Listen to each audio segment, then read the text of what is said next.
thing happen. Okay, now I just got to get your side of it set up. We should be live for stream, but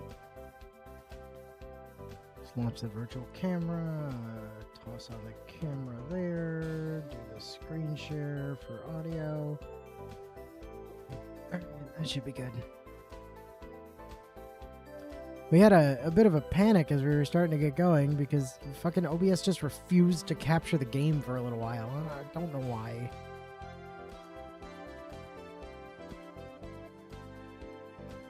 Oh, I just realized I'm gonna be struggling for a split second while I shut off audio on my YouTube so I can still see chat. But, you know, not have basically a sound machine causing me to jam my own speech.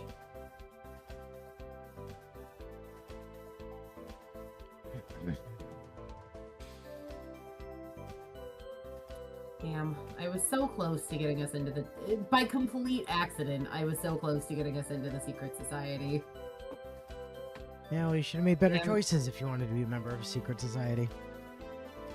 Well, apparently the better choice would have been not to tell Ellen she was treated unfairly on that exam. Yep.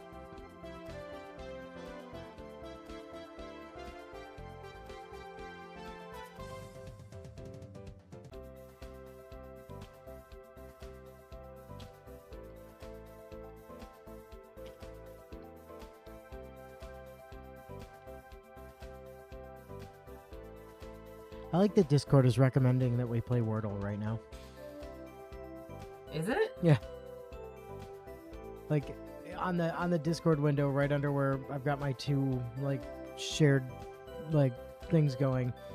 It's like looking for something to do, start a game or a video playlist instantly, and it's got like game on, farm merge valley and Wordle.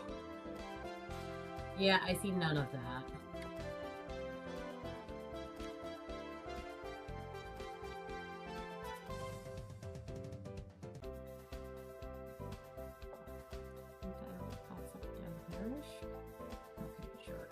Do. Meanwhile, I'm just getting shit set up on my side to be able to see the things I like being able to see while we are playing. Yep, that's why I haven't done anything yet. I'm just chilling, vibing.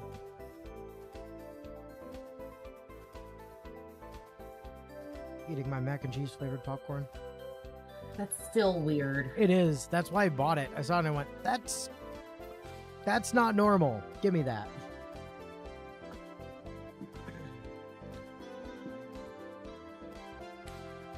Then again, Mercy and I do weird shit to popcorn on a regular basis, so zero judgment.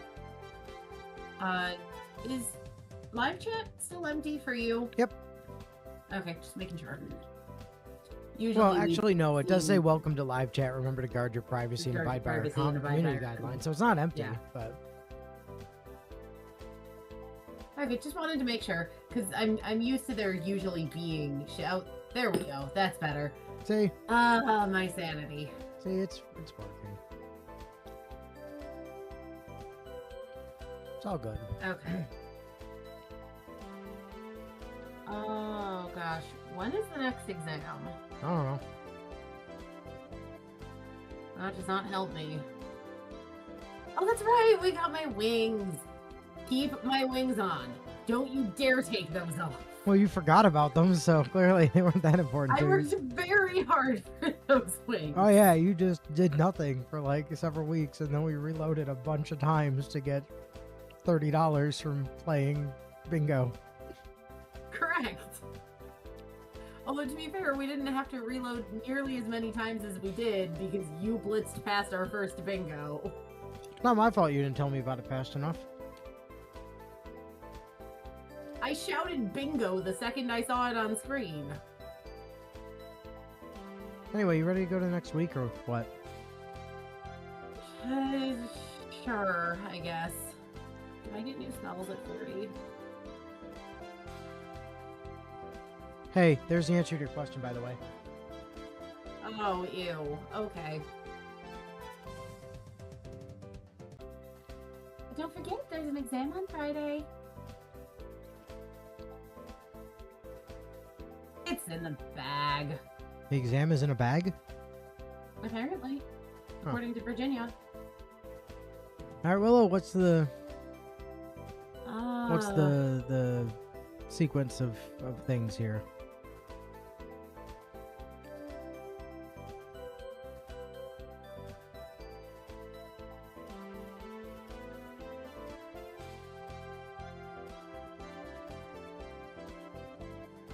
I'm thinking.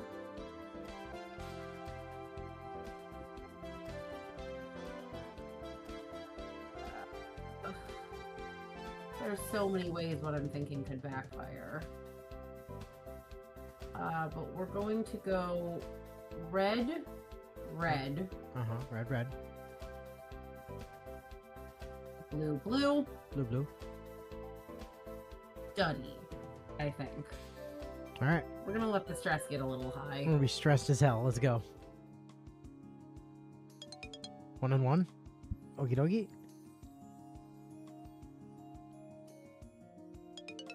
Fail. No! 1 and 1. Angry Willow is angry. Oh, hey, it's Luke. Oh, nope, sorry. Logan is the other one. I run into Logan in the halls. Care to join us for another game of bingo? Made some changes to the rules. Instead of having a single jackpot, we'll split the money up into 5 games, giving everyone more of a chance to win. You do still need like $80. I do still need like $80. How much save scumming do we feel like doing? How today? much money do you want? Yeah, save the game.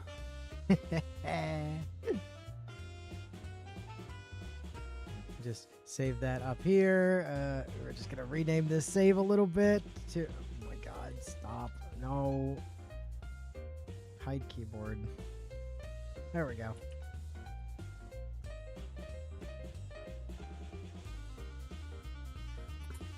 Okie dokie.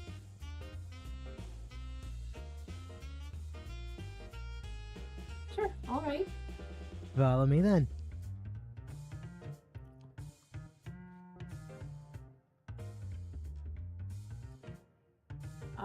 Once again, a group gathers in Falcon Hall.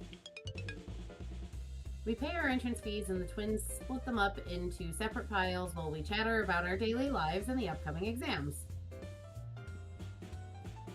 Then it's time for the numbers.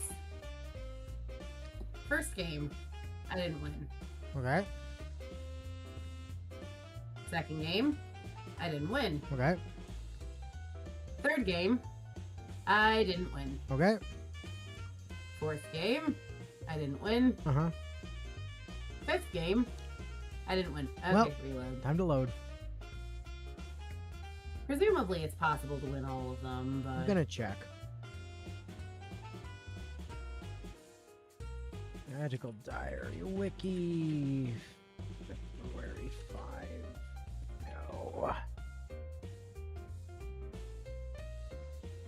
No. There's 5 games. Each game you win gets you $8. Easy way to win all 5 is to save right before the first game starts. Keep reloading before you win the first game until you win the first game. Once you win the first game, save. Keep doing this until you win all 5. If you win all the bingo events, you get a tidy sum of $70. Hot damn, Willow. Yeah, we're gonna be at this for a while. Yeah, okay, so, okay.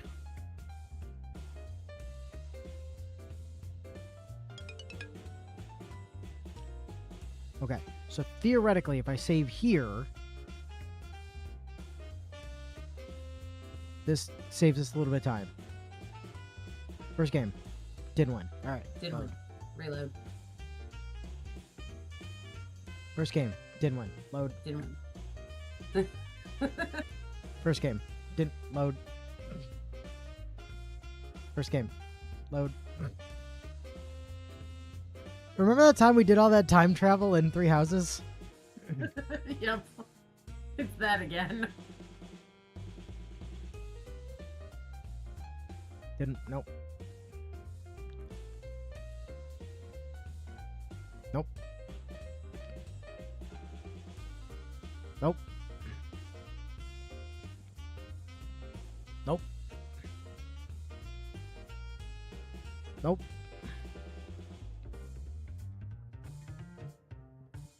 Nope. Nope.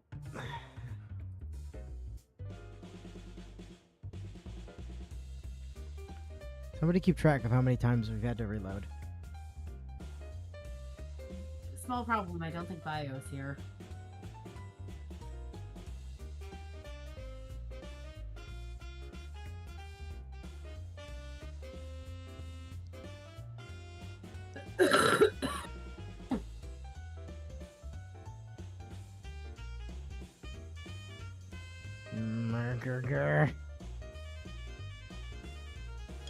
Okay, one down. Win!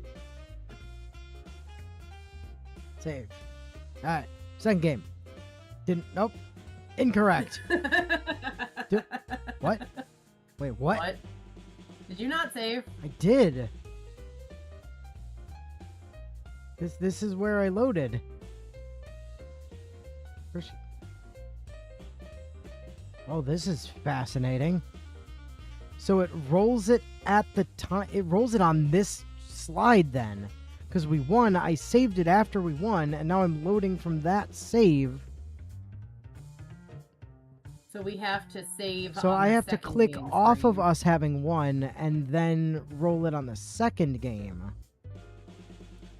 Is clearly the case here.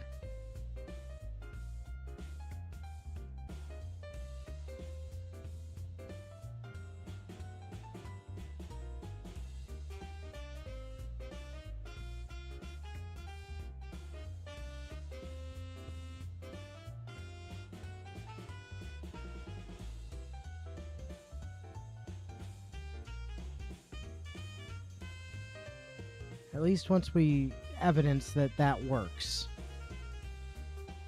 Because I know I saved it.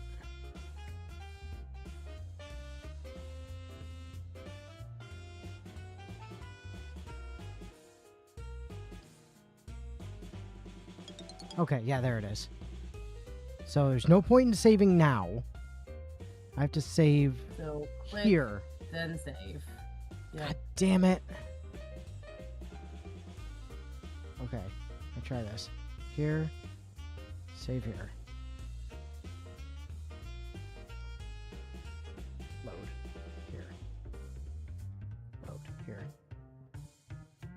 Load here. Load here. Load.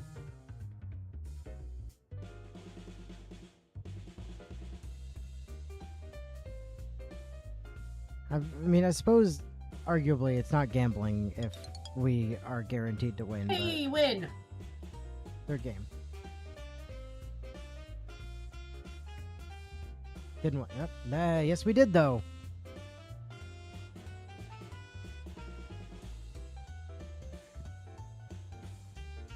Have you considered that we did, in fact, win, though, game?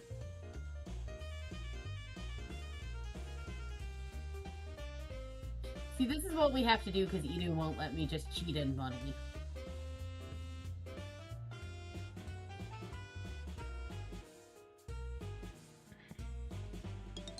Alright, got another one. Hey, Fourth game. Nope. Alright. Try it again. Try it again.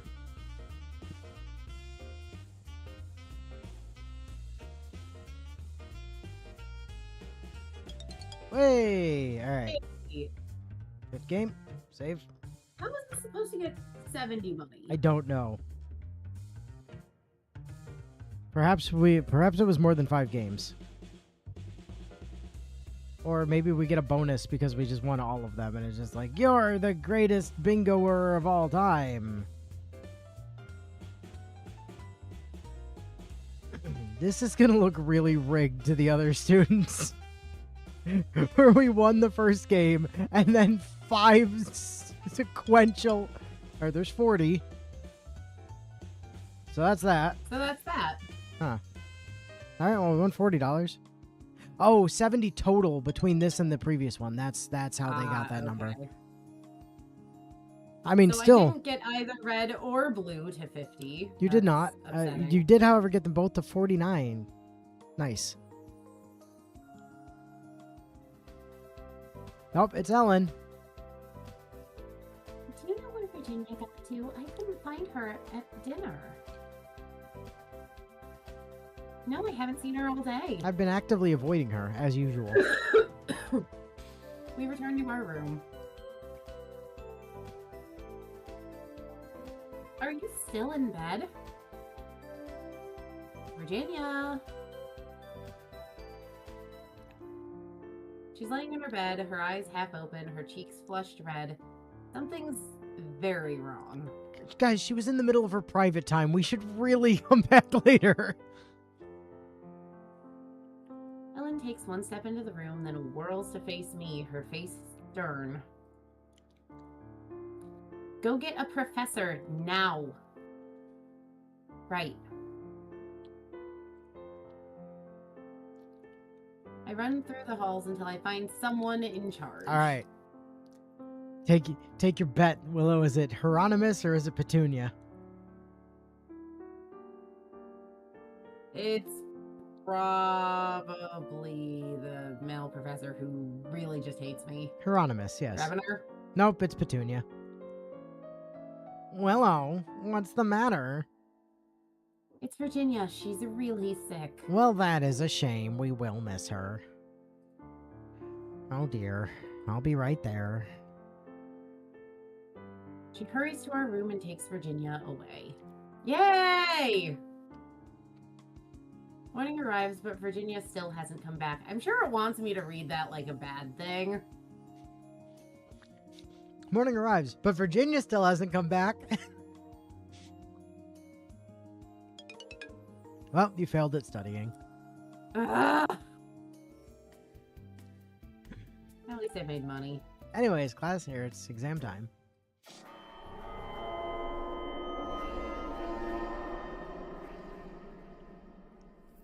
Alright, here we go. In order to leave this dungeon, you must find the key. Only that key will open the doors. Think before you act. You need not to great at think that. before you speak. Before you speak. You need to think before you speak. You need to think before you speak. With those words, the voice fades away.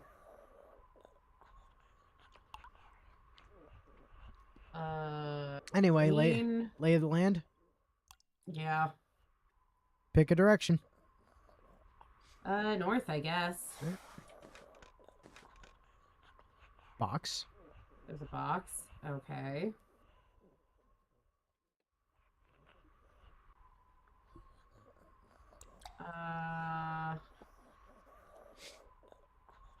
Okay. Well, let's just remember that's there for now. Yeah, I don't trust that at all. Oh, Oh. That's Genie. it's a genie.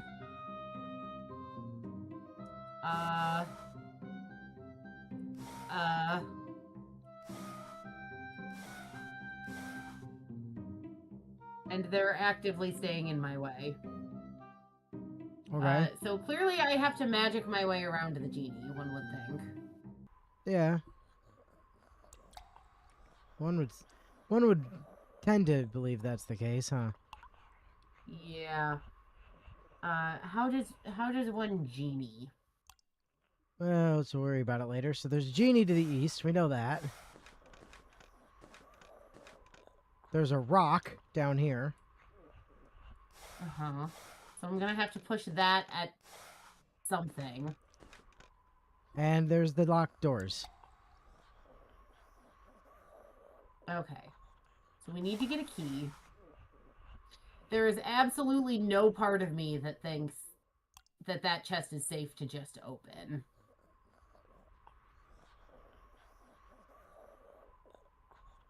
Well, I mean, you could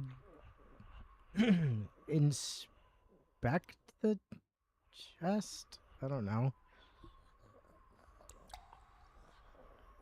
What does inspection do? Detects weak points and hidden details. I mean, yeah, might not hurt to cast inspection on the chest. It's not a super high cost spell, and I've got a decent amount of mana. The door is locked. Doors are sealed shut. Right. Examine the doors. So presumably we need some sort of key from somewhere, which presumably is in the chest. Okay, but well, the genie's here now. Okay. There's a part of me that's like, this feels like a white magic situation. Okay. But white magic historically hasn't gone great for me when I try to use it. I mean, you could try communication.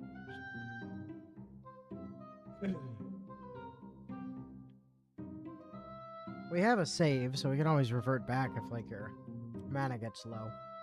Sure, let's try communication with the spirit thing.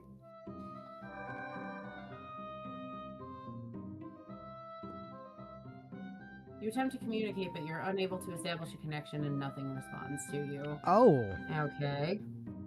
It doesn't say it's unwilling. It says it's unable. No, it says we can't establish a connection and nothing responds.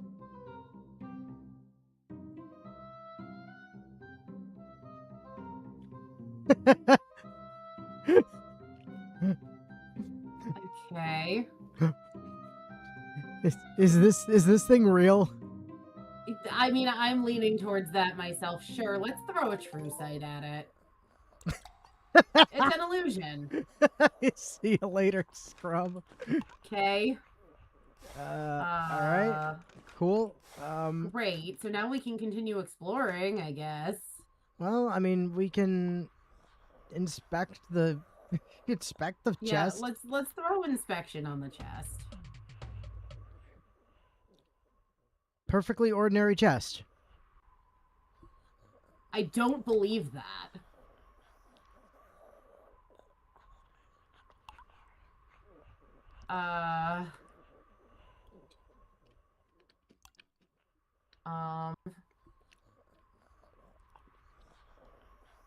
It's all good, Bio. No worries. I really don't trust this chest. I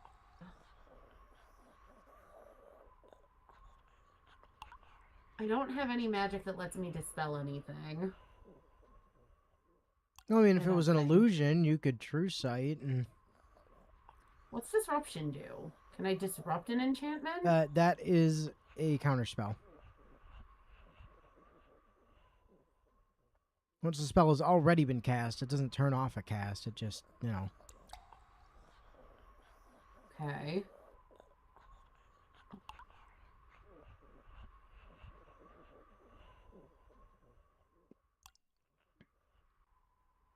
Okay. Dumb idea. Okay. There was a big circular thingamablobber, right? Yeah, big Like a big round stone? rock thingy back this way. Yeah, it's right here. Can we just shove that at the chest? I mean, we could. I don't trust the chest. Actually, just because I want to validate my own severe distrust of the chest. Can we save and try and open the chest? Yeah, I already saved. Did you? Yeah. Okay.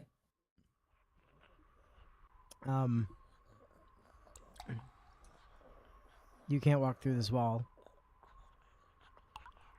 Examine the chest. Open it. Well, that fucking toasted your health. Yeah, that's kind of what I figured was gonna happen. Okay, so yeah, we're gonna shove the boulder at the chest.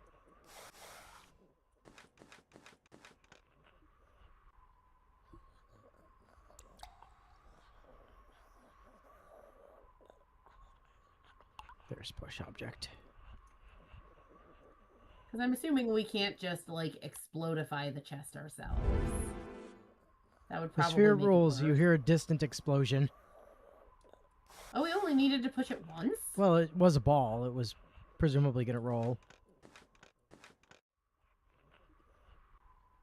Oh. Okay. I guess we can open the chest now? Question mark?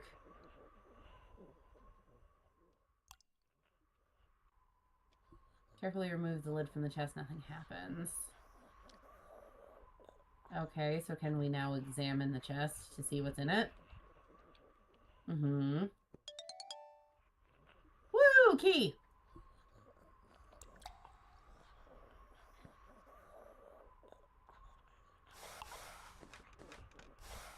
No, it was west, right? Yeah. So I would like to point out, because True Sight's not a white ability, is it? No, it's blue. So white magic has continued to be completely useless and or exclusively screw me over. White magic is a trap. I unlock the doors and pass through.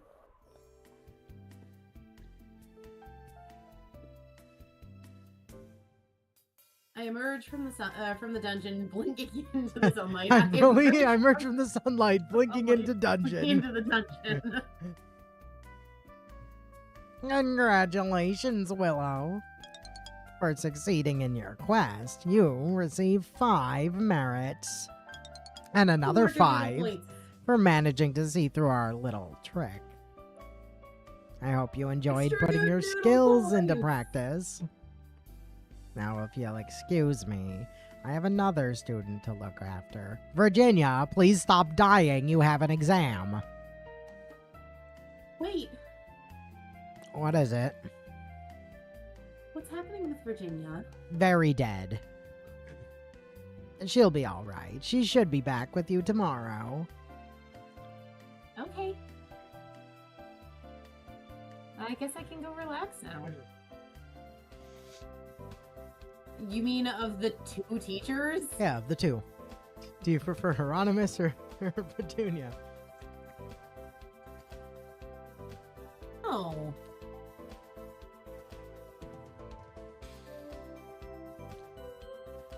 Petunia's been nicer to us thus far.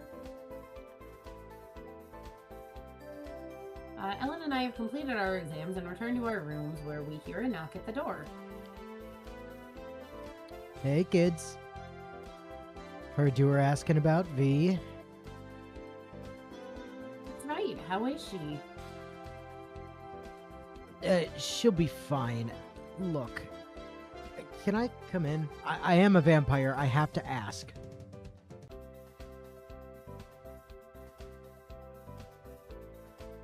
Sure. Clearly, Minnie also counts as a teacher, seeing you learned so much from her specifically. I rush back into the room and look quickly around to be sure everything embarrassing is out of sight. Ellen's part of the room, of course, is immaculate already. William ducks his head slightly as he walks into the room, even though I'm sure our ceilings are the same height as the ones in the senior dorms. Maybe he's keeping an eye out for one of Donald's traps? Thanks. I just figured there's things V would rather not everyone hear about. There are things you should know. What is it? So my sister was born premature, and as a baby, she had a lot of problems. I don't remember much. I mean, I was pretty young myself, but I remember at least once being rushed to the hospital in the middle of the night. Hospital? But you guys have magic. Couldn't you just heal her? Yeah, the thing is, I don't know much about babies, but apparently it's not that easy. Babies aren't people yet, and the same spells don't work on them. You need special baby spells. No, babies are people. Babies are not people. Magically speaking, babies are not people. So there's something wrong with Virginia? Well, don't let her hear you say that. You can't heal non-people and babies aren't people. Most of the time she's fine, just like anyone else, but Certain kinds of bugs she's more likely to catch, and when she does, they're more likely to be serious. Like if she catches a bee, goddamn, she's gonna fucking die. So keep an eye on her, yeah? Especially if there's a cold going around. What do we need to do for her now? Nothing. Little green magic and some rest, and she'll be back to normal. Really, it's not such a big deal. V's not exactly delicate. Thanks for letting us know.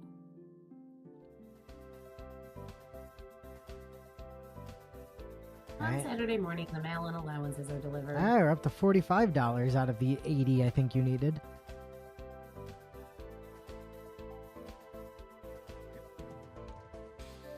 Shortly afterwards, the door opens and Virginia comes running in. Oh, by the way, for you, Bio, because you missed it while you weren't here, we made another $40 playing bingo. We won 5 games in a row. So now we're up to 6 straight victories and no one else has won, and it's gotta look real fucking sus.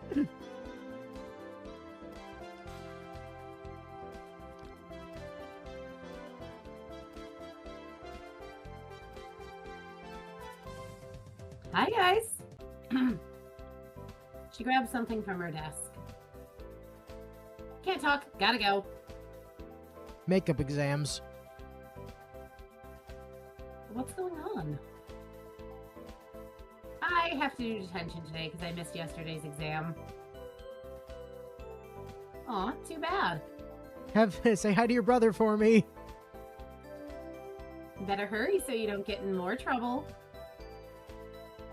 Well, if the magic wizards who clearly hold themselves above the rest of the world's population say babies aren't people, then babies aren't people. Saying otherwise leads to magic lobotomy. Yeah, see you later. We're gonna go study. With Minnie.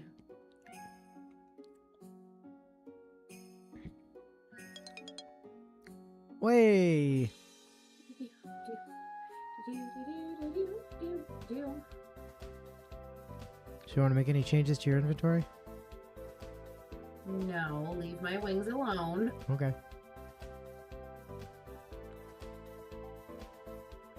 What should I do this week? Well, I definitely need to sleep. Are you sure? But we'll do that at the end of the week. Okay. So we are going to do red, do blue, do white, do gym class. I can't wait to kill ourselves No. with it. No. I said do red. You said do red, blue, not- blue. no, Oh, No, I said do blue, Okay. not two blue. I heard blue, blue. White, gym class, sleep. Okay. Yeah, I heard red, blue, blue, white gym class. I was like, okay, I thought you were going to sleep, but sure, whatever. No, I'm not trying to get you to max out your stress achievement. 2 and 2 on red. And you get freeze. Draws energy out of target, causes damage, blocks movement, and may interrupt spells. It's like counterspell, except it then also says no, stop. Stop forever. Also get punched. It's like casting, I don't know, Sectum Sempra on somebody in a duel. In fairness to you, it really sounded like you said blue rather than do blue. I was not playing that up. I really thought she said blue. I promise you, though, that is what I said. I was trust you. It's do just, it's blue. not what I heard. The Valentine's Day Valentine's Day order booths are set up all around the quad with 2 tables for each class manned by student officers. Oh no, I would have to spend money. But there's so many things I want.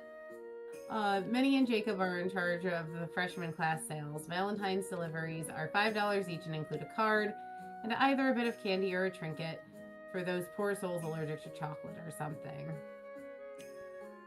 Fine.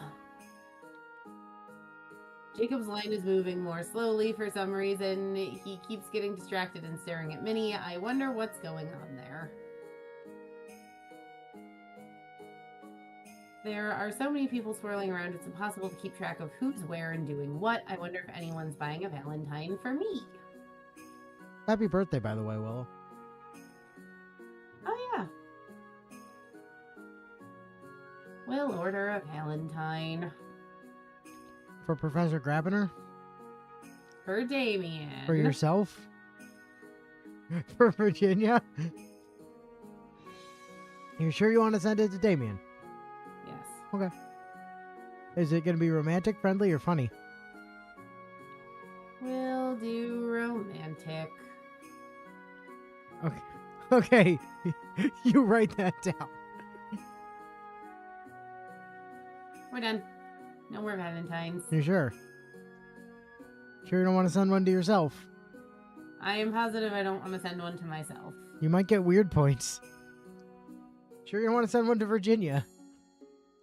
Or No, Grabiner? I do not want to send one to Virginia or to Grabiner. We're done. Okay. Just wanted to be sure. 1 and 1 on blue. Dispersion. Sacrifices some of the caster's magic, causing a target to lose magic similarly. That sounds really situational at best. Well, yeah, I mean, if they have less mana than you, it's a good way to make sure they can't do anything.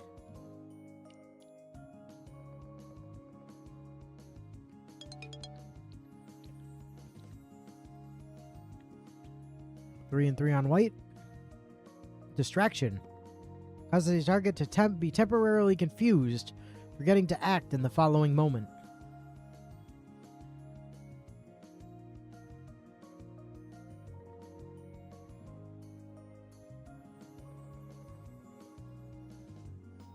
Okay. Oh, Lat learned they like plain cake with no icing. Oh, nice. Plain cake with no icing is fine, although in my opinion that is also just sweet bread. I mean, But most of the rest of the world would say American bread is just cake in the first place, so. that's valid. But I can respect eating cake without icing. I know many people who scrape icing off of their cupcakes. I, for one, really like icing. I have a very big sweet tooth.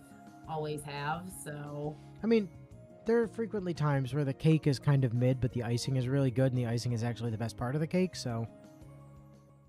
You know. Anyway, moving on. Oh, sorry, I got temporarily confused and forgot to act in the following moment.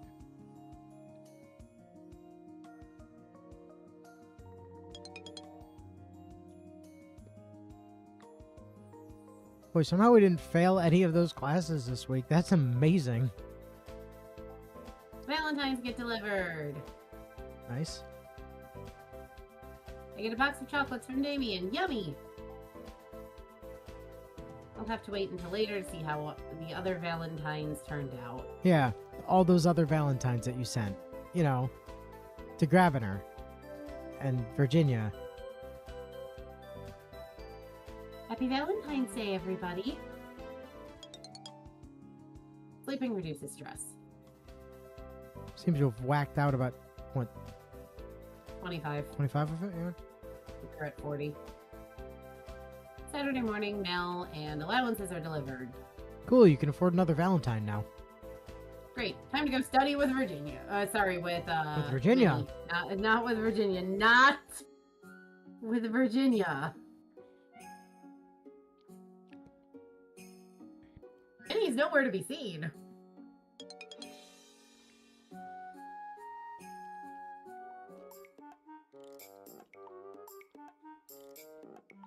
Guys, do you smell smoke? Bonfire. What bonfire? For the New Year ceremony tomorrow night. They use the ashes. Ellen and I push up close to the window and try to get a look outside. It's hard to tell, but I think I can see Minnie and Jacob near the flames. I suppose we'll find out more tomorrow. And then Minnie was missing, having been tossed into the bonfire by Jakob. He was jealous of her president position and wanted it for himself. Right of conquest, you know? Any changes to your inventory? No.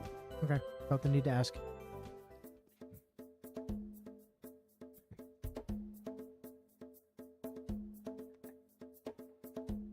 In the evening, we're all summoned from our dorms by figures wearing hoods and masks who lead us outside. We sit on the ground in groups by halls, horses with horses, wolves with wolves, so on. Then, the seniors from each hall stand and form a line leading up to the remains of the bonfire where Professor Potsdam is waiting.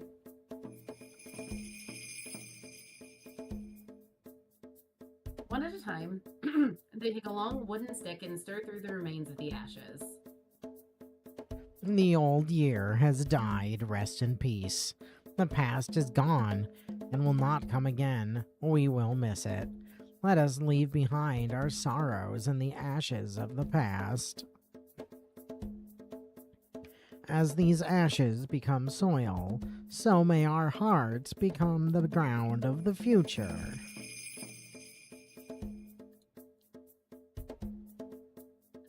After all the seniors have had their turns and taken their seats again, many of the other class presidents bring new wood to place on top of the old.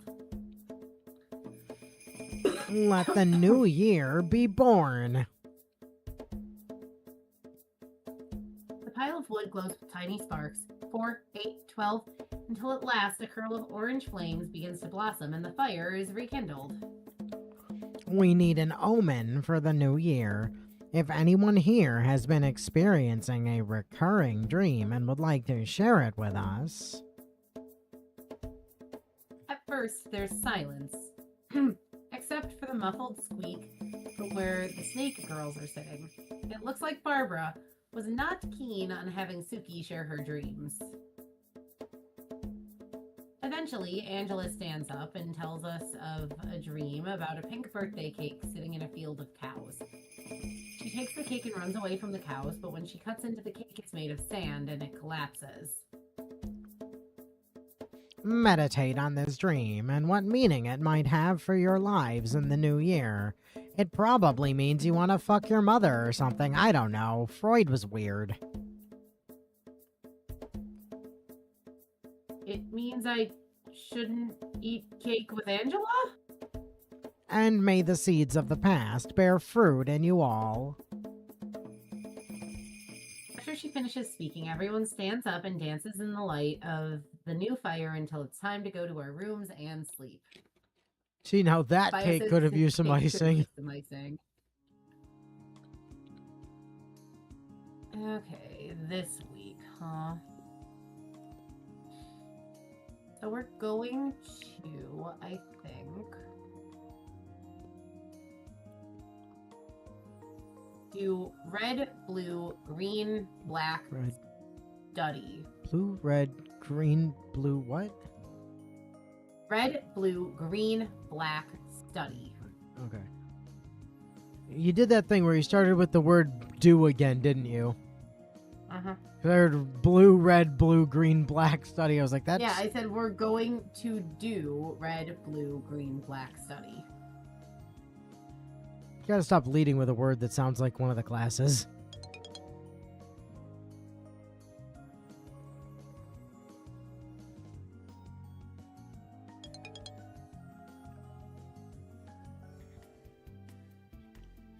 Hello, my rosy-faced lovebirds. Please take your seats.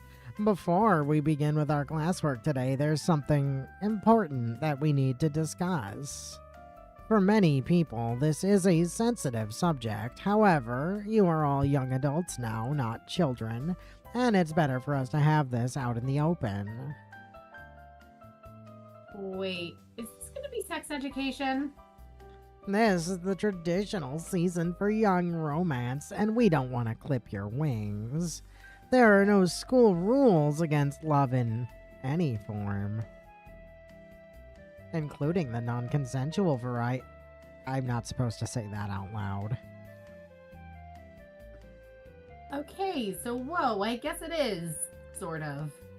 As long as you and the other person, or people that you are with, are enthusiastic about whatever you're doing, we will not intervene.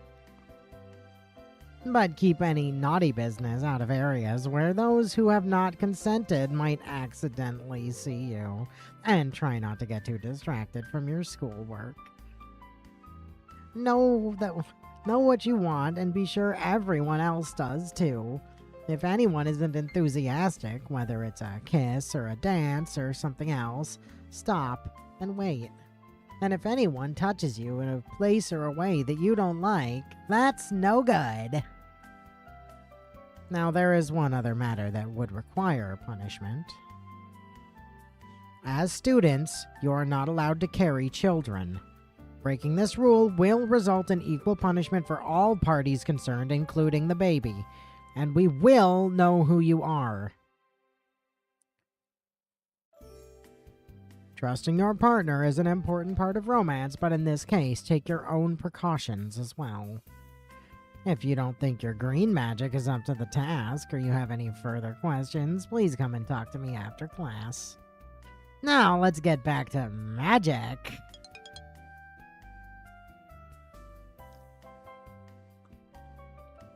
To just bring everybody up to speed, they don't care if you're banging, or if you're polyamorous or whatever, but if you have the audacity to try to have children, you, your partner, and the unborn child will all be punished equally.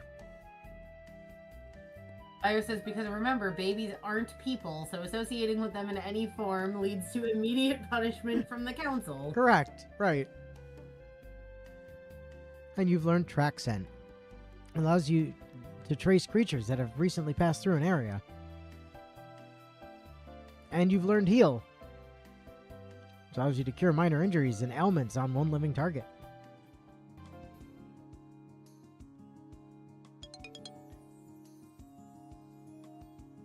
Then you've learned inscription, so you can write or remove words from a target object. Hello, Willow. Damien, hi. Thanks for the Valentine's present. Nope, that's me. Oh, sorry, I thought it was him. You sure it was you? Yeah, I'm positive. Whatever. Anyway. That's why he's saying I'm glad you liked it.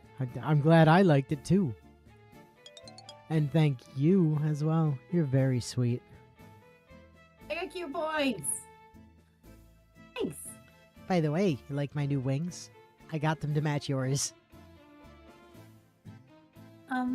Is that all? I haven't forgotten my promise, but it's not time yet. I'm waiting for the weather to get a little better. But winter's the best season. I was hoping to talk to you. Willow, what are your plans for the future? I don't know. As a wild seed, you still have a lot of options. At any point until you graduate, you can change your mind and go back to your old life. Even as a born witch, you could give up magic if you chose to. Well, as a human witch. But you can't? I'm not human, am I? I am what I am. Some wizards live in the mortal world, keep their heads down, only use magic where no one can see. They have to if they want to raise families here. Others come and go or live entirely in the other world. If I stay in this world, I'll have to hide every day. My face, my wings, everything. One mistake and I'd be burned as a monster. A freak. I don't belong here. By the way, you like my new fairy wings? Isn't that just cultural appropriation? Gotta be honest, I was so preoccupied with trying to get them that I never thought of that.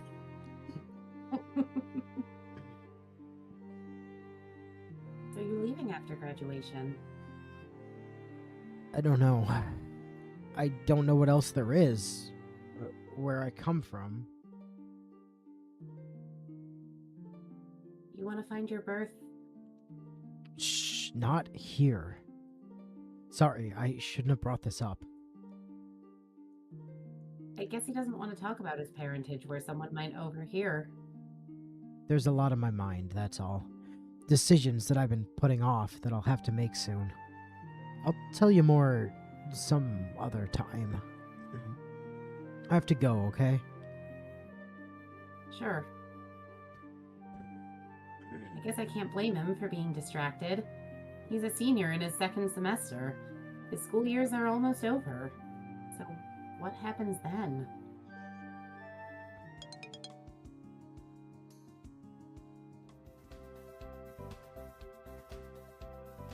On Saturday morning, the mail and allowances are delivered. Sick.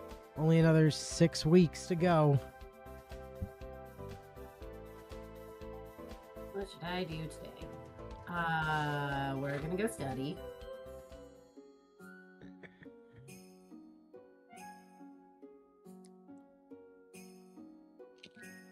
Study with Minnie! 1 and 1 on smarts and black, 4 on stress. Alright, make any changes to your inventory? Nope.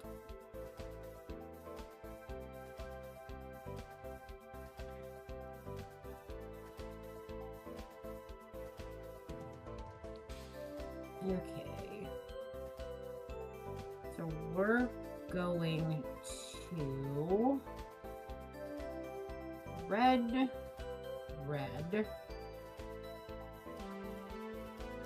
blue, black, leap. Locking in? Yep.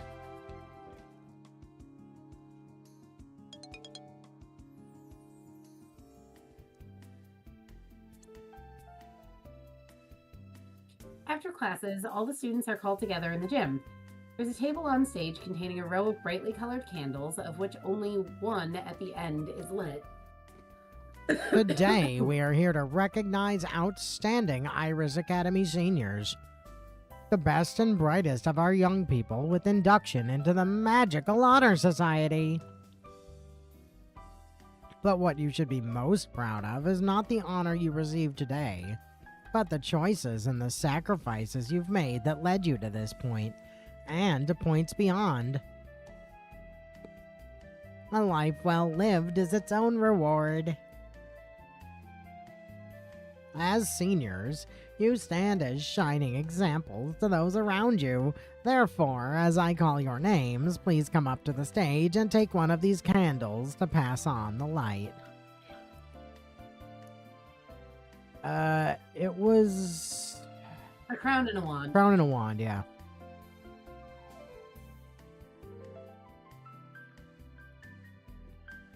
She lists off a number of seniors. William and Isabel are among them, but Damien is not. Each takes the candle that's been most recently lit and touches it to the next candle in line, passing the flame. And one more student who deserves special recognition for her hard work and creative thinking in proposing a new theory behind the Icarus effect. Angela Kirsch. Angela walks up to the stage, all smiles, and I hear Ellen grinding her teeth behind me. I wonder what's on her mind. Each one of you has a calling in life. You set your own goals and strive to achieve them. Your goals are yours alone, and what is easy for you may not be for others. Whatever you do, never crush someone else's dream, for then you can be sure that you are not working towards your own. After that speech, we are dismissed, with the candles still burning. Man, Ellen's really butthurt about the Icarus effect thing.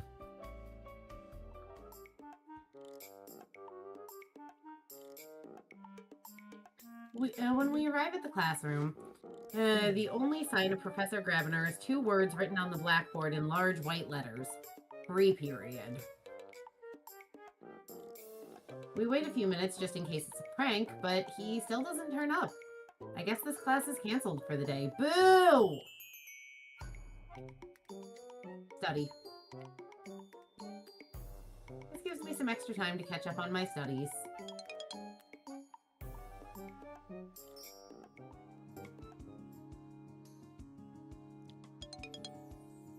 At least he showed up for Blue Magic class the next day.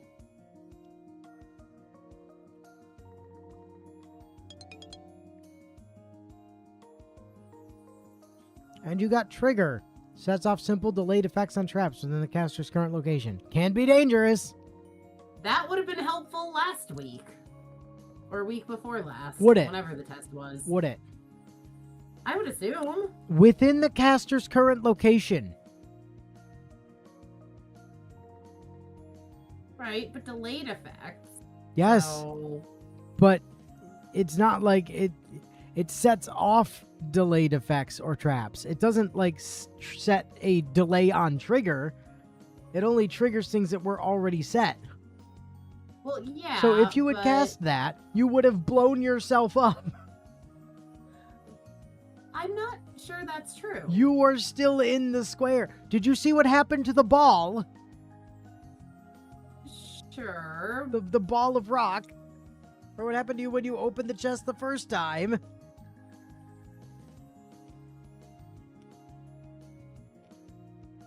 I mean, that's valid, Bio.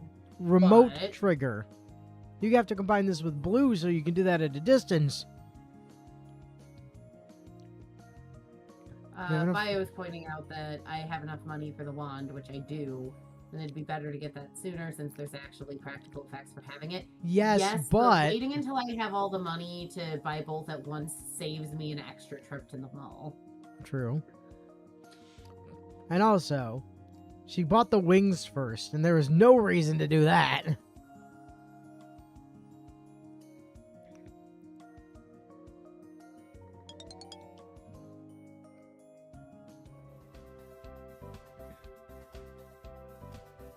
All right, only 5 more weeks.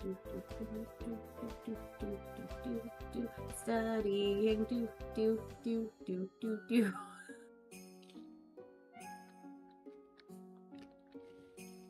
Minnie.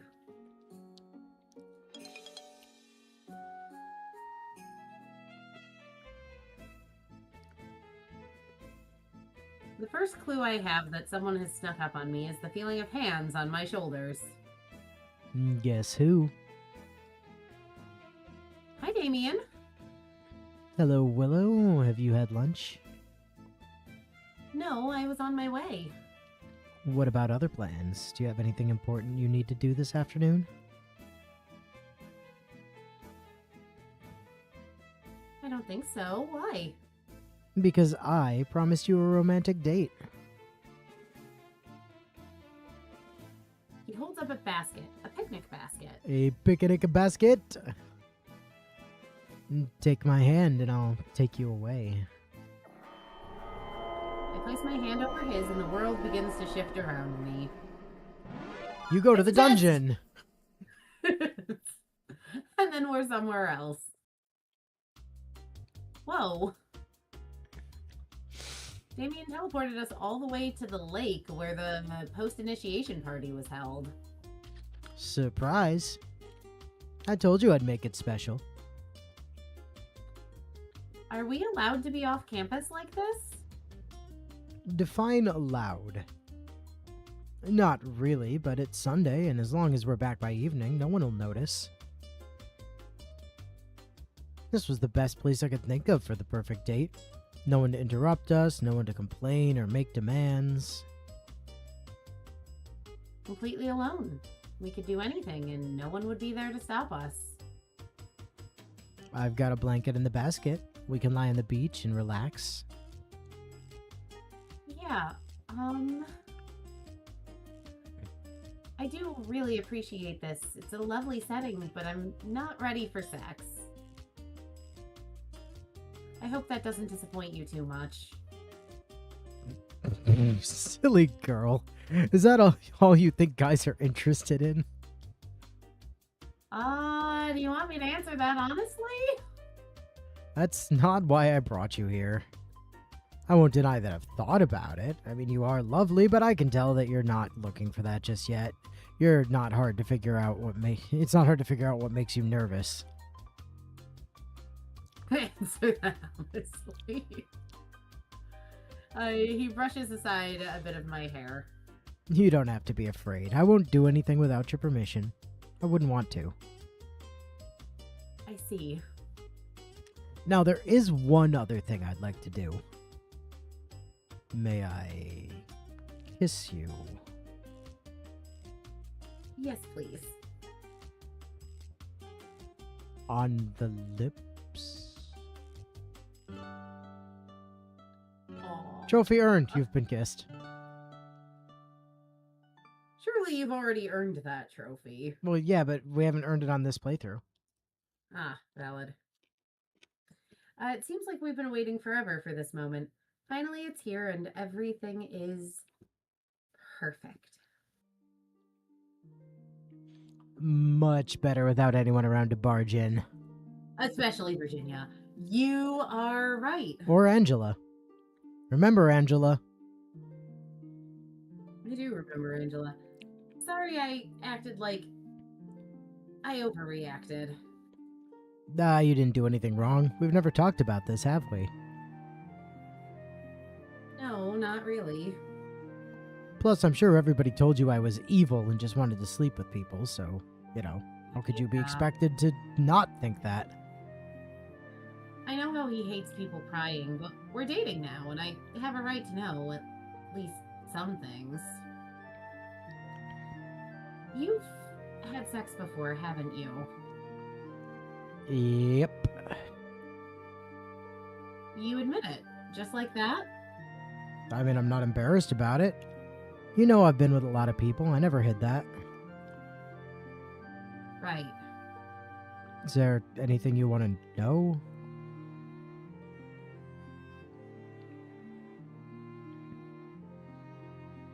Nope. No questions. Honestly, and this is true to real life too. I find that you oftentimes get answers, if people are being honest, that you'd rather not have known.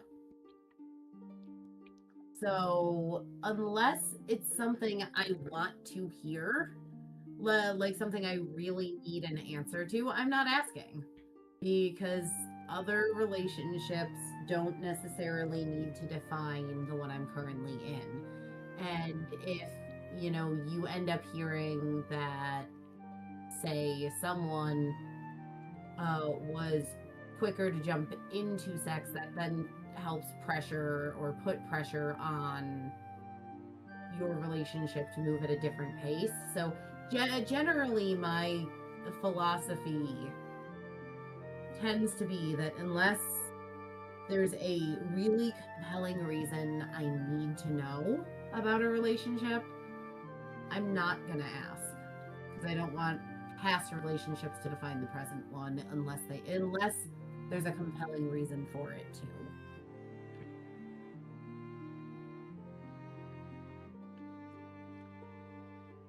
No, I don't really want to hear about your other dates. I actually meant about sex, not about the other women in my life. Ah, See, rushing you into things would mean missing out on some of those adorable blushes. Anyway, have a seat. We should have lunch before it gets soggy.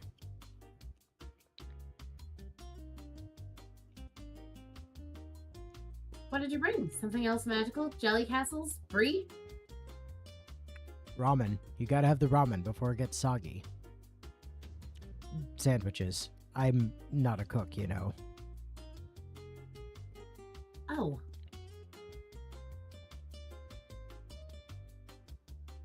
By the way, Lat, I also tend to be an open book. I will An open book. happily, I will happily Freudian discuss slip. things.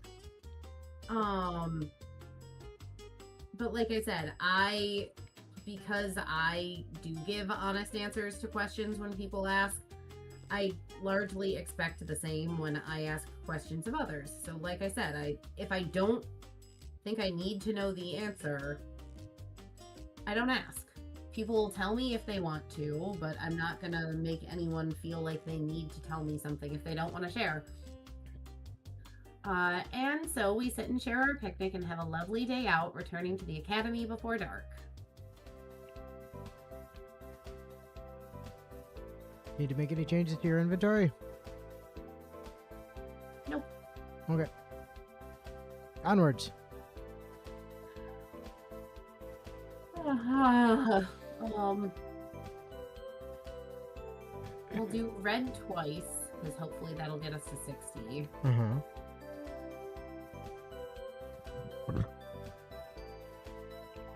Blue twice, then sleep, I think. We're getting up there in stress again.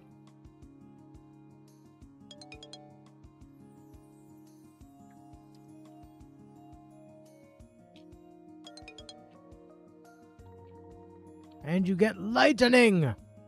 A blast of energy strikes the nearest large target in a chosen direction. The nearest large target.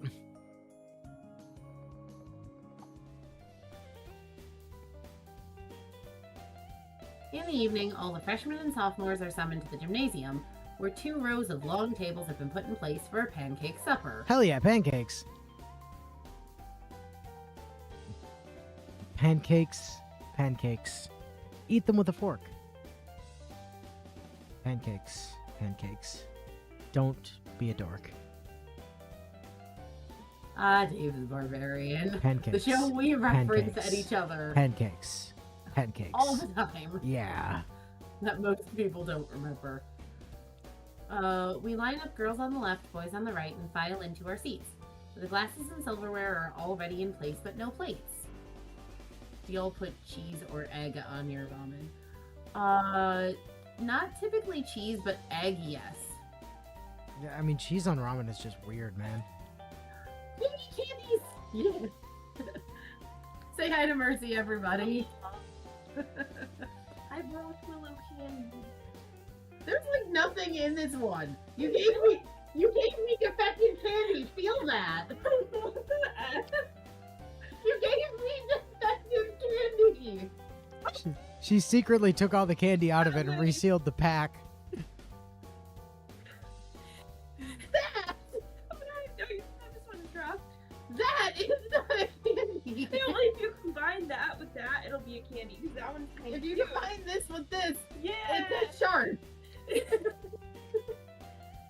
Are you playing something gay? We're playing Magical Diary. Could it be gay if you wanted? Yes. It was for No, thank it you. was for Baz and I the first time we played through it. It was accidentally gay. Robert is pointing out it was accidentally gay on his first playthrough. Go! Let's go! It's better when it's gay. That's Mercy's message. It's better when it's gay. All right, off you go.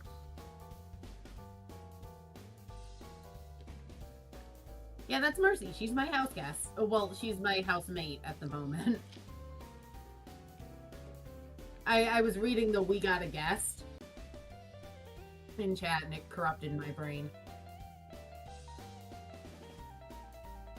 I didn't read the whole message about there being no plates, by the way. Oh, did you? I got distracted Mhm. by whatever else was going on. One by one, people get up and walk to the stage where the kitchen staff are handing out pancakes and syrup. Then, they take those plates, but not back to their own seats. Boys carry plates to the girls, girls carry plates to the boys. They sit around Why? a big table, and they pass their stack of pancakes and syrup to the left. Forever. And then they just keep passing Just it keep till passing. someone gets fed up and stops it. Yep. I'm near the end of my table, so most people already have food before it's my turn to carry any, and I end up giving my plate to Manuel. Are you sure it wasn't manual? It's a strange way of going about things, but everyone gets fed in the end.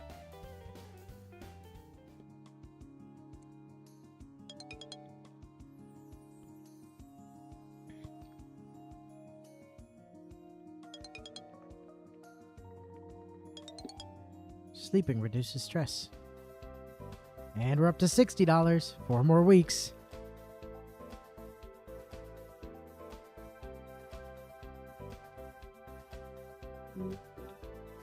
We're gonna go study.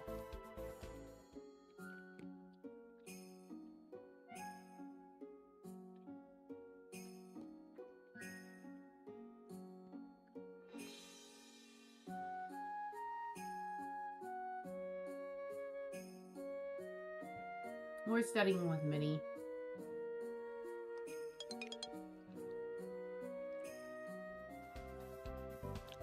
Changes? Nope.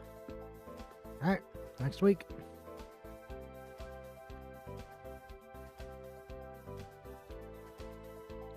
What should we do this week?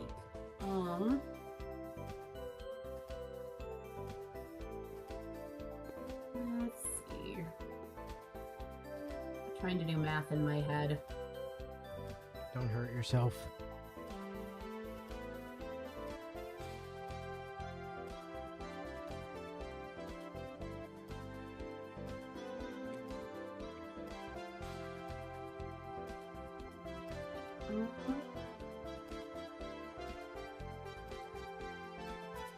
So we'll do blue, then blue. Blue, Then blue, then red. blue, then red. No. Blue, blue, red. Uh-huh. Jim sleep, I think. I'm slap.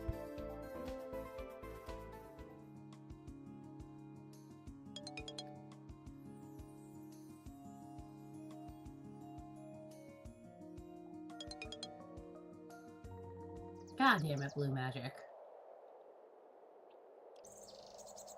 I wake up suddenly in the middle of the night. I'm not sure why. I thought I heard something. This keeps happening.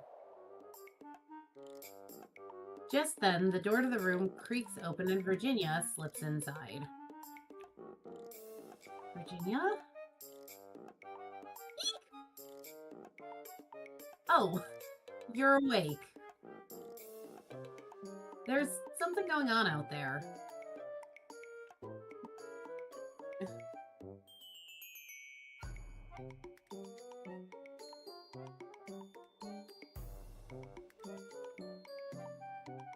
You get sleepy upset Ellen noises.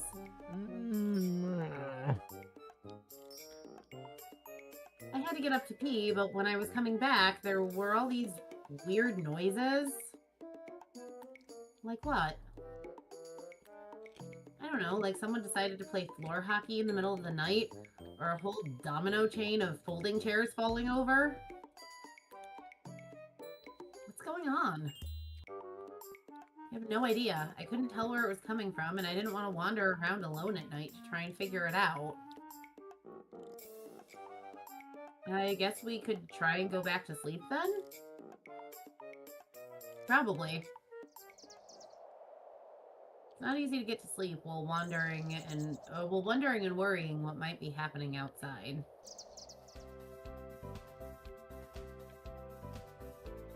We were up and getting ready for the day when someone knocks on the door. Just a minute! There's no rush, it's only me. Hi, Isabel. Listen, there was a problem last night and the staff are busy dealing with it. Because of that, all classes for today are canceled. We're passing the news. What happened? I'm not sure. I heard that someone tried to blow up the school. What? Or maybe it was a fire. I'm not sure. Are we in danger? No, there's nothing to worry about. The professors will take care of it. You could relax for the day, or you could study for your exam on Friday. There's an exam on Friday? Did I forget to tell you that? Yes, you did. Sorry. Damn it, Ellen. Excuse me. I have more doors to knock on. I'll see you later. Thanks for letting us know. Ellen and I go back into the room. I guess we have the day off. No blue magic for you today. Oh. This is creepy. You didn't see anyone out last night, did you? No, but I didn't go very far. I was only down the hall. Who would want to blow up the school?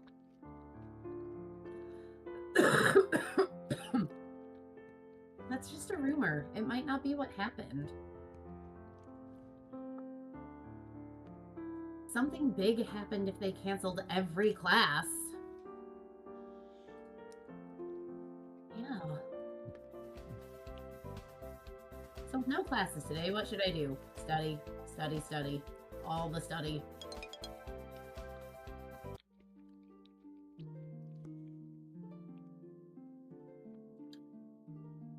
In the afternoon, runners are sent around to summon us to the gym. Hello. That's it. No additives or exclamatories today. Just hello. I'm sure you all have many questions, and so do we. I'll do my best to tell you what I can. Last night, there was a fire in Falcon Hall, targeted on a student bedroom while the occupants slept. Falcon Hall?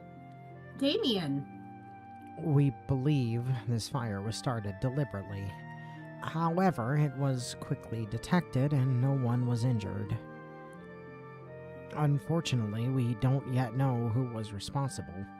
We're questioning individuals at the moment, but if you have any information about these events, please speak to a teacher immediately.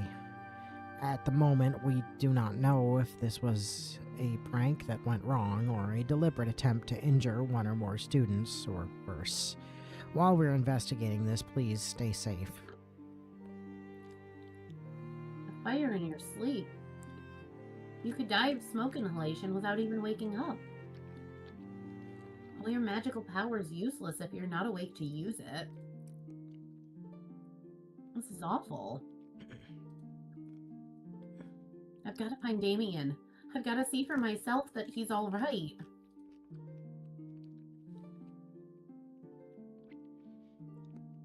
With the crowds swirling around the gym, it was hard to tell where anyone was. I thought I saw him at a distance, but I wasn't sure, and then I couldn't find him again. He must be here somewhere. Damien! I run up and throw my arms around him. Whoa! Hi. What's this for? I was worried about you, the fire. Oh. It wasn't my room, it was one of the freshmen. I'm fine. But you can keep hugging me. I like that. I giggle, relieved. I don't know what happened. I woke up when I heard a loud noise and someone running, but I didn't see anything except the door on fire. I don't know who set the fire or why, or even if they got the right room when they did it. Do you think they might have been trying to get you? I don't know. No one's ever done anything like that to me before. Even William would never have fallen so far. But it's good to know that whatever happens, you'll be there for me. Of course. I smile at him, but his face falls. What's the matter? Don't ask me that. Not now. Don't look at me like that. There's something wrong, isn't there? I said don't ask. You don't want to know. You really don't. Sorry. No matter how close we get, I still don't understand him sometimes. Look after yourself, alright? Stick with your friends until they catch whoever's behind this. I don't want anything to happen to you. Alright. Maybe I'll be safe with my friends, but wouldn't I be just as safe with him?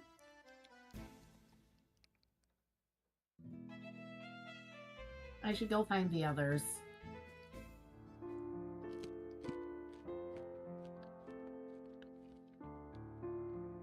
All the way back, I've been jumping at shadows. Willow, there you are! Did you hear? They've got Donald locked up in a classroom. They think he did it. Whoa.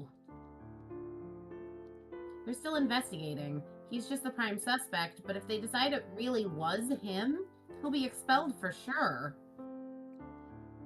Do you think it was him? I don't know. I don't think it was him. How would you know? He's always causing trouble.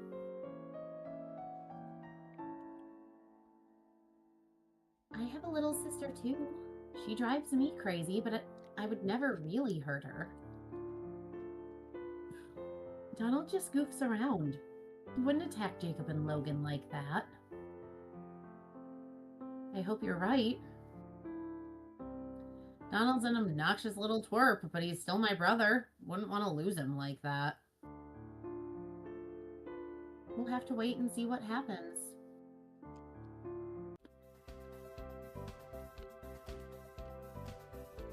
The next morning, someone knocks on our door. Guess who, ladies? Donald! Hey, they let you out. Yeah, it's all good. So what happened? Weird story, actually. Apparently, Barbara roams around the halls at night practicing ninja skills. She's a ninja now? Who's a ninja? Barbara likes to practice throwing knives when no one's in the halls to get in her way, so she does it in the middle of the night. That still doesn't sound safe. What's that got to do with the fire? So, she's doing her ninja routine, and she ducks and rolls, strikes a pose, and fires a little spark at a door she's using for a target. Except, here's the weird part. The rest isn't weird? The door bursts into flames, goes up like a torch. Our doors are that flammable? Well, they shouldn't be, that's why it's weird. This story sounds fishy, Donald. Hey, ask the professors if you don't believe me. She gave them memories and everything. Barbara acts so tough all the time, but one little surprise and she ran like a rabbit. Actually, I guess she did good. She was startled, but she thought ahead enough to make a bang and wake up the Falcons before she ran, otherwise. And when she heard the rumor I might be expelled, she decided to come forward, so I guess that's kind of brave after all. Wizard or not, it's not a very smart idea to throw 40 darks down the hallway of a school building. Yeah, but what about 40 darks, Mayo? 40 darks might be okay. Are they gonna expel her? Nah, it was an accident. She had no idea that would happen. There was something wrong with the door, and that wasn't her fault. But what was wrong with the door? Nobody knows. Must have been a random magical fluctuation or something left over from a spell or a prank in the past. Yeah, well, I'm only gonna say this once, so you better appreciate it. I'm glad you're okay. Ah, Come on, we gotta get ready for class. there's still an exam tomorrow. Yeah, I should go. So, Donald's off the hook, but it's a very strange story.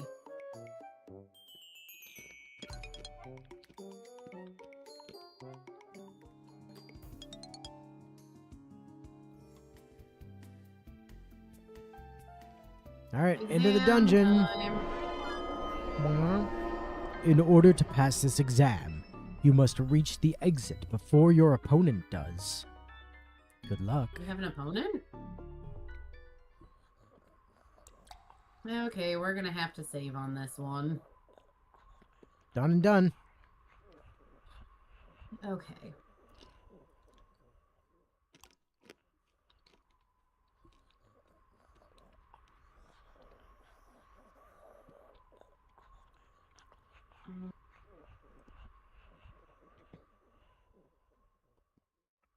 It's a lot of mana, No. but this one might be useful to have on hand.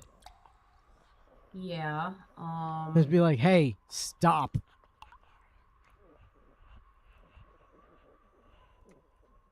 not that white magic has ever been helpful. Uh-huh. Do we have literally any sort of like communication type spells? Yeah, we Like, have I feel like communication. we got something, right? Yeah, we have communication.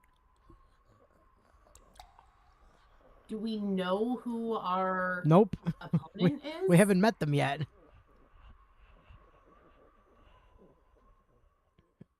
Okay, then that doesn't help.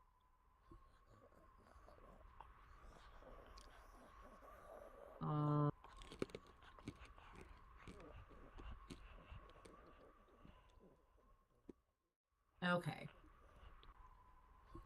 So, here's what I'm thinking. Uh-huh. I want to find the exit in our explorations, but anytime we hit a dead end that isn't the exit, I want to kind of bamf back to the save at the beginning of the test Okay, so that we're not wasting time. we can do that. Oh, a hooded figure enters from the south. This must be the opponent. Okay. Can we examine our opponent? He appears to be an Iris Academy student, but his identity's been disguised. Space Hall badge all hidden. Talk to him?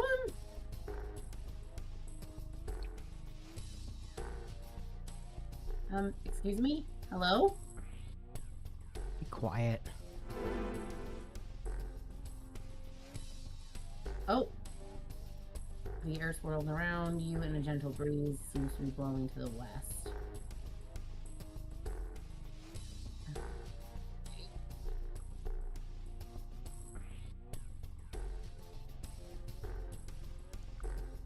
They don't want me to talk. You know what? I want to be a bully. I'm casting magic to make him talk. We're just gonna use communication. Well, it has to be a willing target, so...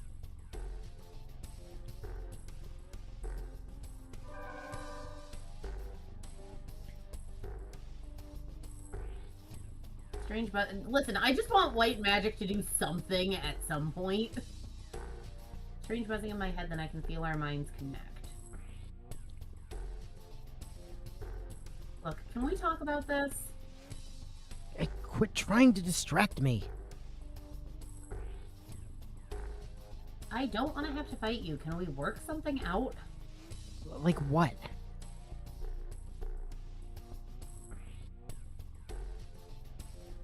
Oh, do I think my smart stat is higher than theirs?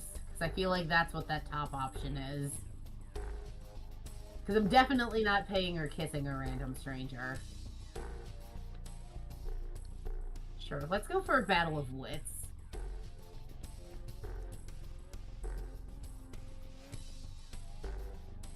These tests are supposed to challenge our minds, right? But we can do that without getting hurt by throwing spells around. We can play a game, a battle of wits.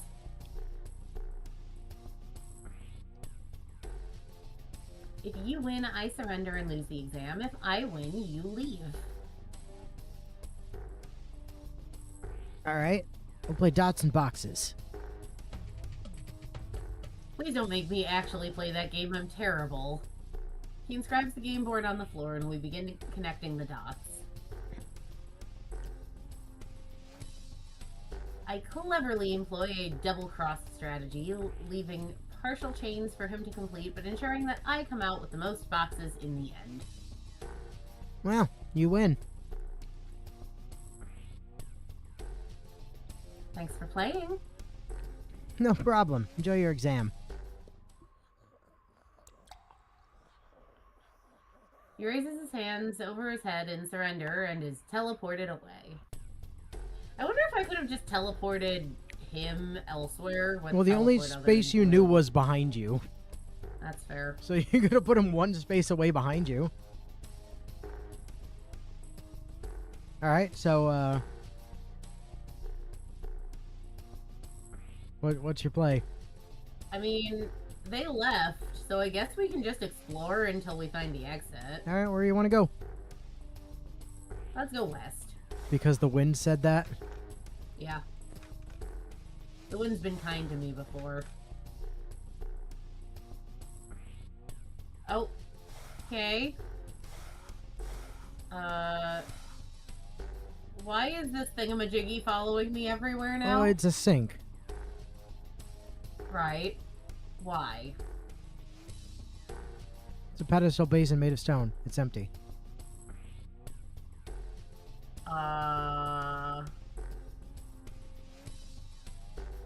We don't have, like, any sort of water, and I'm assuming we can't go past it to that door while it's there. You inexplicably find yourself going in a different direction. Huh. Okay.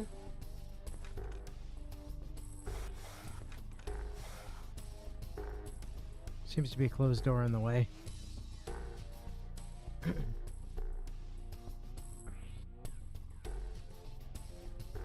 Can we push the basin behind us? So that we can just get to the goddamn door. Push the sink to the south.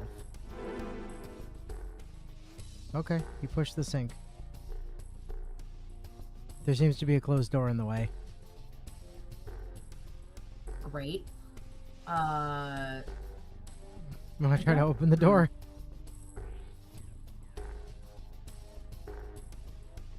Sure, let's... can we save first?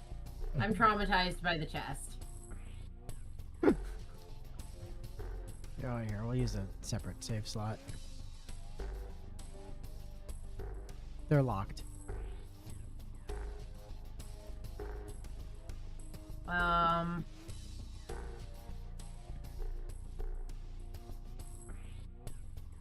We have, like, super damaging blow shit up spells, right?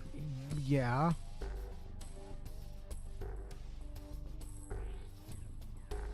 Ooh, blast sounds like it can open a door. Sure, why not?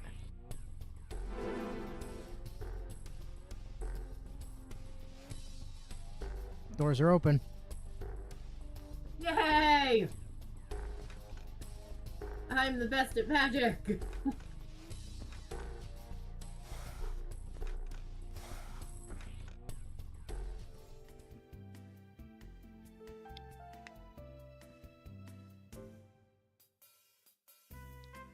I climb the stairs and emerge from the dungeon, blinking into the sunlight. Are you sure you don't climb the stairs and emerge from the sunlight, blinking into the dungeon? Blinking into the dungeon? Yes, I'm positive.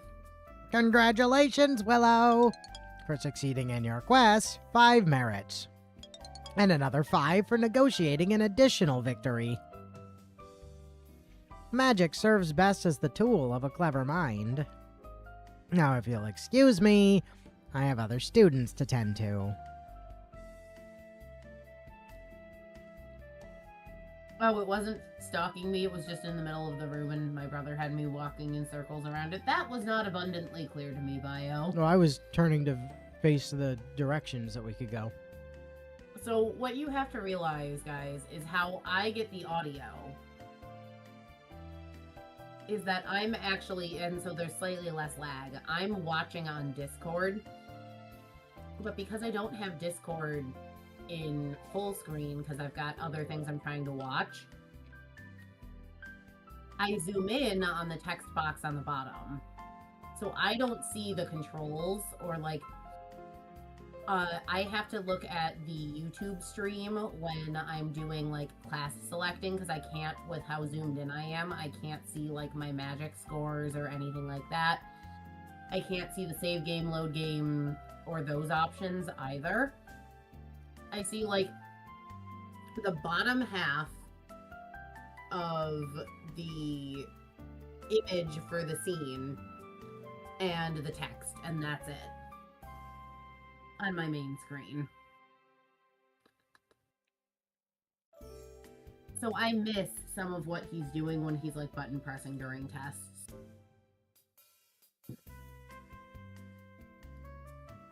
Alright, so I guess I can go relax now.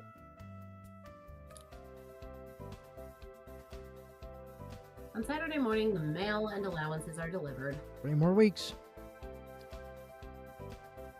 Da Study time. Minnie's not here. Boo. Alright, next week. Any changes? Nope.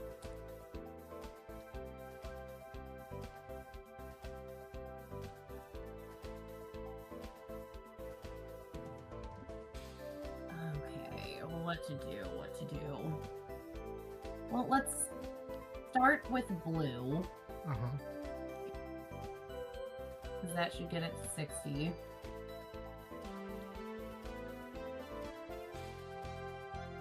We'll do a second blue just in case, for whatever goddamn reason, classes get canceled again. What if they get canceled 2 days in a row? Well, then that'll be unfortunate. Red gym.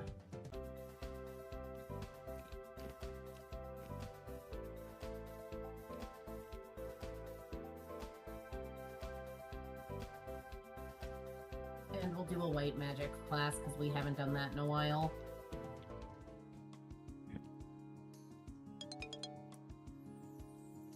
Reflection. Interrupts the spell being cast to reflect onto its caster.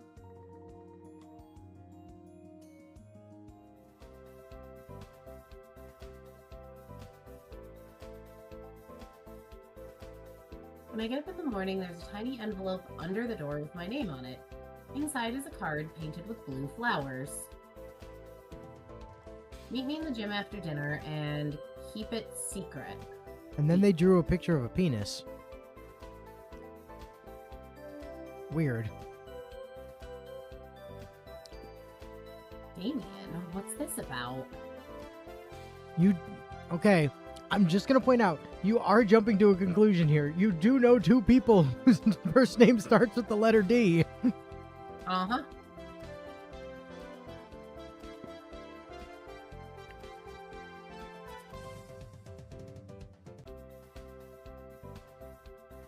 Maybe he wants us to sneak off campus again.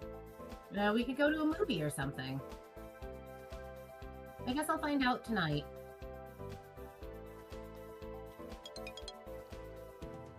One blue magic, one stress.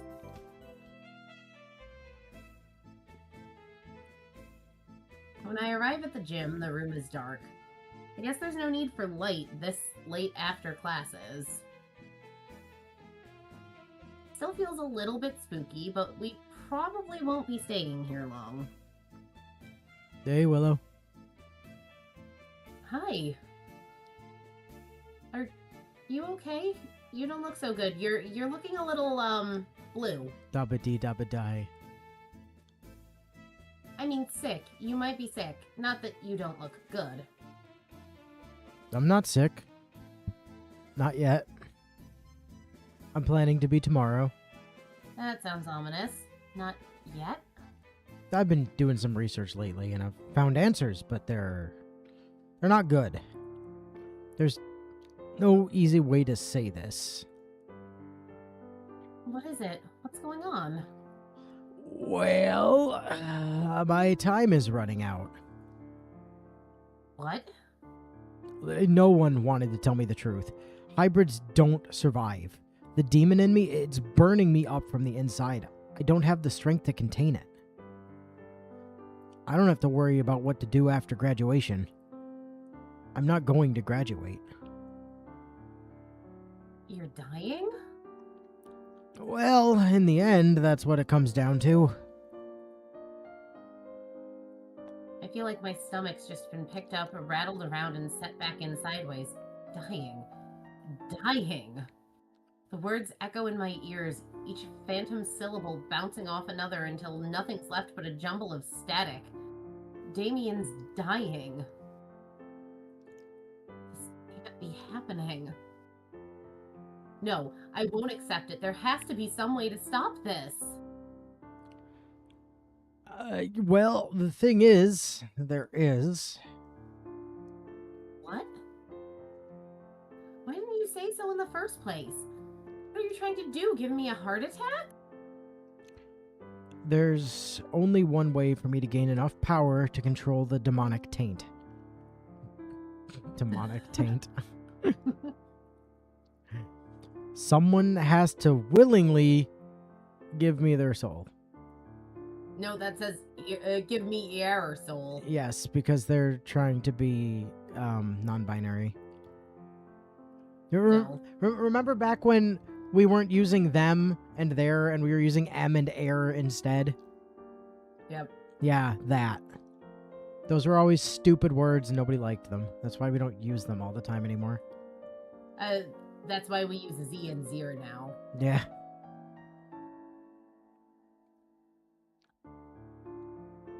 Oh. I can't ask you to do that. I can't beg. I don't want to put either of us through that. I came to say goodbye. Really, you're probably the only person who's going to miss me.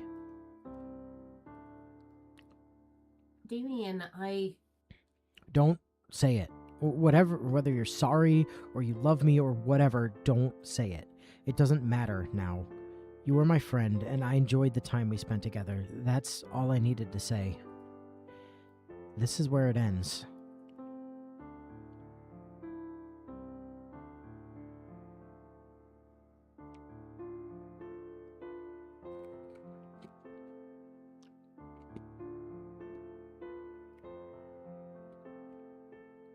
yeah, we definitely need a save here.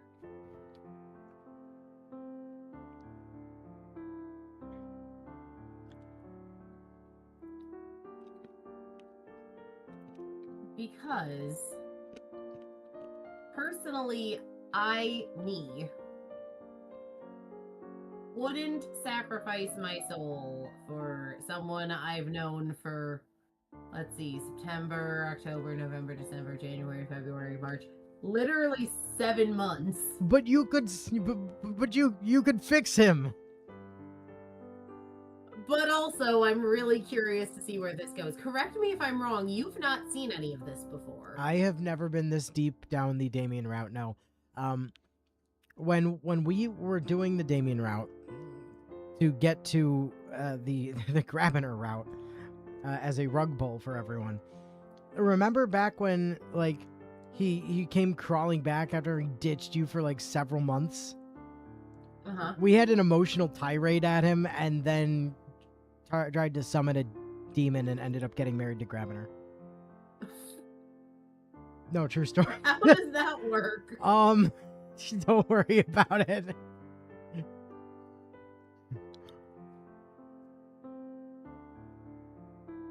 Like, I feel like the say goodbye could be really poetic, right? And then I'm assuming I'm gonna spend the rest of the school year sad. Or I could offer my soul, which seems like a sweet, grand, romantic gesture.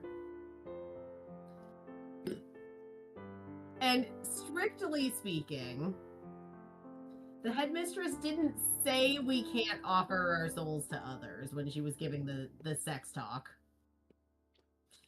But I somehow feel like that's probably against school rules. I mean, she never said that. No.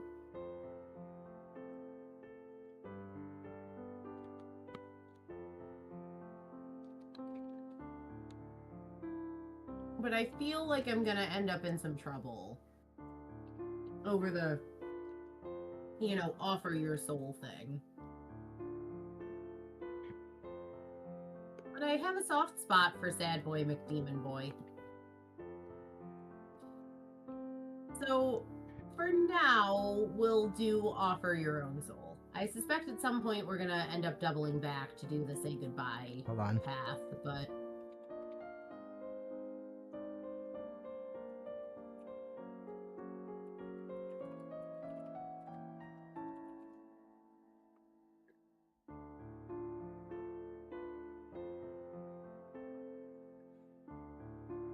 Wait. I can't let you die. You'll only get in trouble if handing over your soul leads to you somehow getting Perganon in it, which we were already over this. Yeah. I'll do it. What? I said I'll do it. I'll give you my soul. Willow. Just tell me what I have to do. I mean, all right, if you're sure. I bite my lip and nod once, sharply. For such a powerful ritual, it seems surprisingly simple to set up. Diagrams drawn Damien. across the floor. Damien drawn across the floor. Across my skin. Salt and ash mixed together and poured into a spiral from my feet to the out to the pattern's edge. And of course, my blood. He provides the knife, but I have to make the cut myself. Any cut. It doesn't have to be deep as long as it bleeds. Now, are you like 1,000% sure? It is not too late to turn back. Until you say the words and draw the blood, you can stop. I won't give you up. Very well. With my free hand, I make a fist and stare at my veins, trying to steady my nerves. With the other hand, I raise the knife.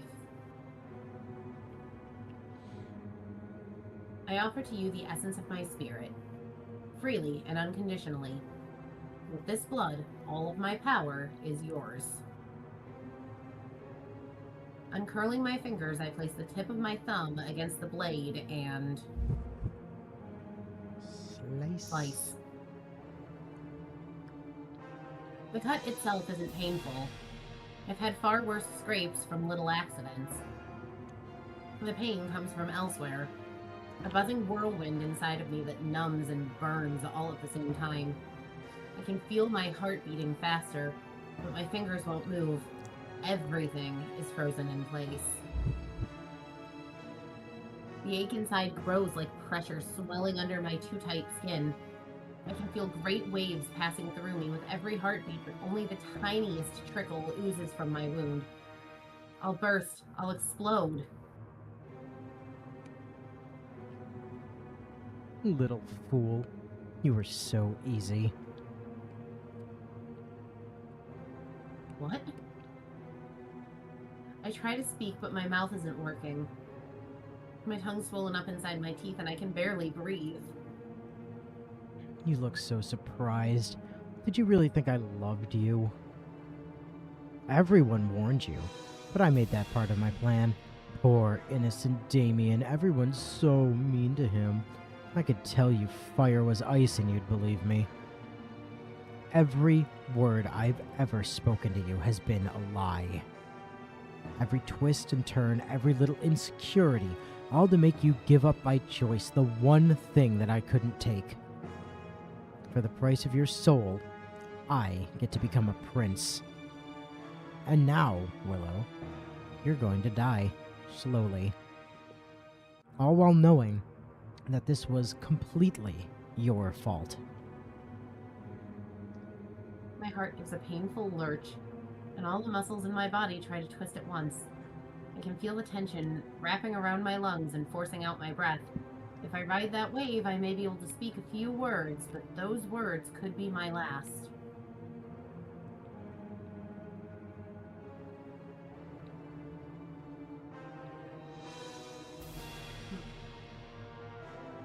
By the way, the date is gone. The date is just fucked off. We'll go love. Well, we'll be dramatic. Damien. Rabu. Choking in agony, my vision starting to turn dim, I managed to choke out one final phrase. I will always love you. And No, yep. That's what's going on in my brain.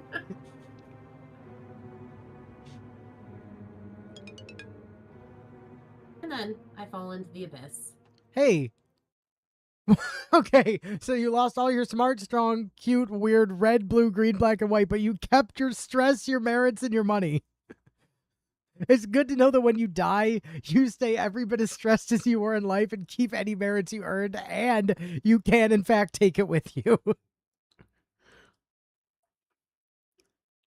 No, this is cruel.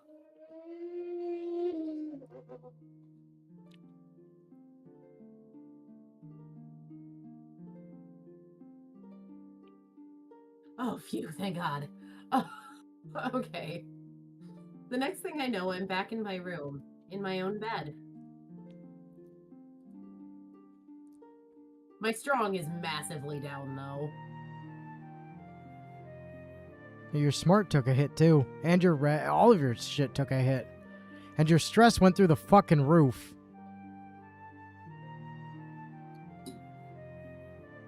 Okay, but a lot of that can be recovered, probably. My tongue feels raw where I've bitten it and I can still taste the blood.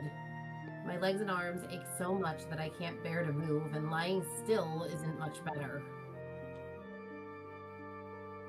I feel unspeakably awful, but alive. She's awake. Well, it's about time. You're all right now. I cough a bit, trying to summon enough moisture to my tongue to let me speak. What happened? What happened was you nearly got eaten. Damien was trying to do some sort of ritual with you. You would have died. I told you not to trust him. Yeah, but you're racist. How did I get here? It was Professor Potsdam. She found you. She burst in and found that demon sucking your blood like a vampire, and she cut him into little pieces. No, she didn't. Okay, fine. But she would have if he hadn't run off. Now you must suffer the greatest consequence of all. Virginia saying, I told you so. They had a duel? I'm not sure. She just said that he ran away. You were hurt, so she had to take care of you, but he's gone for good. He won't be coming back. I feel awful. She said it couldn't all be fixed. But you should be mostly fine, just not quite like you were. I told you and told you not to trust Damien, and you never listened. Yeah, well, you're racist. You never told me he would try to kill me. Well, he's never gone that far before. No, just for me, because I'm the dumbest one of all. It's not your fault. He's the bad person, not you. I trusted him. That's why he did it.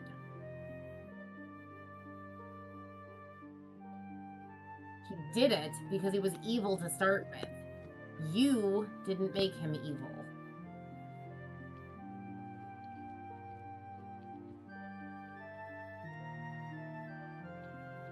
Anyway, you're safe now, and you need your sleep.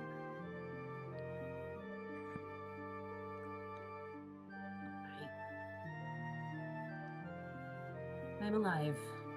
I'm safe. And Damien's gone.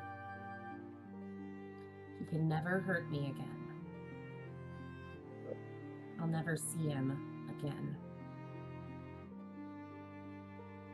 Face carefully hidden under my sheets, I cry myself to sleep. Or back to sleep, more accurately. Willow, presumably Potsdam, do you have a moment? How are you feeling, Lamb?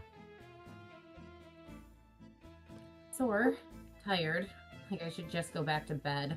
I'm also feeling stupider, weaker, really stressed, and like I lost a whole fuck whack of my magic. Well, you do have a vacation coming up. You'll be able to recover. What happened last night? I was hoping you could tell me. What do you remember?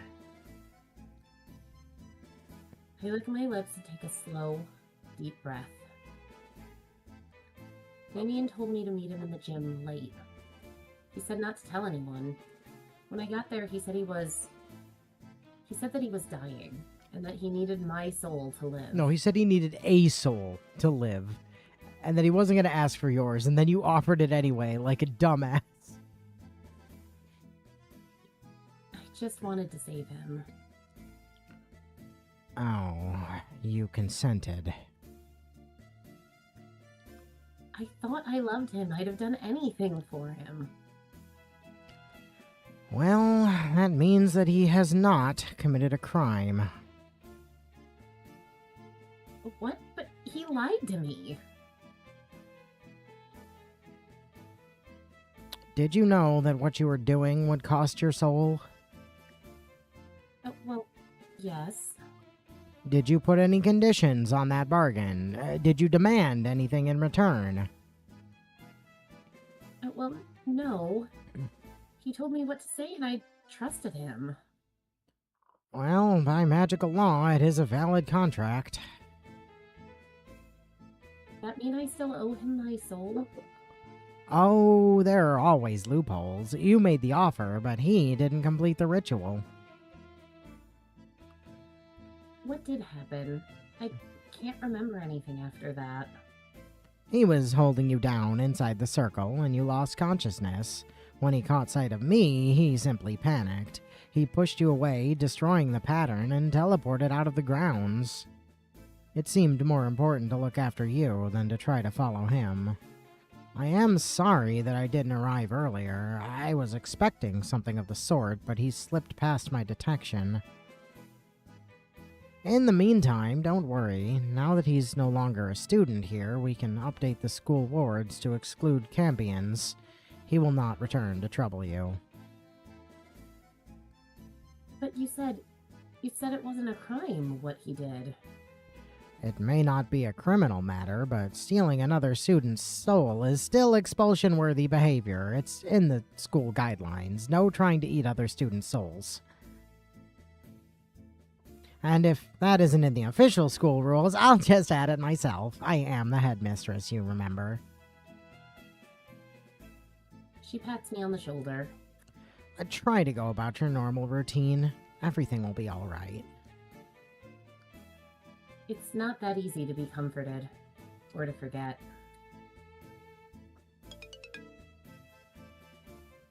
I don't even remember what class this was, but we failed it. Red.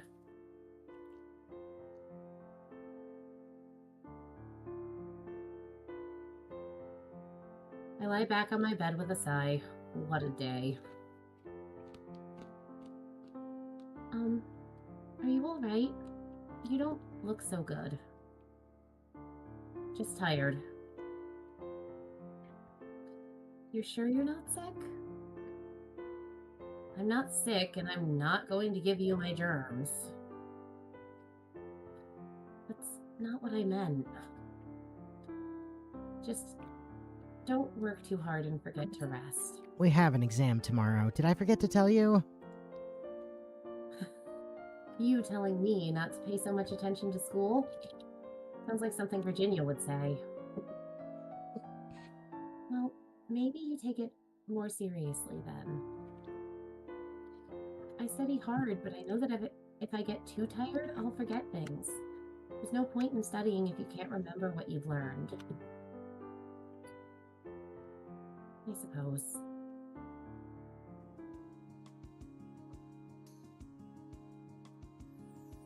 Every time I look around the gym, I can't help but remember. I can't concentrate on being athletic today.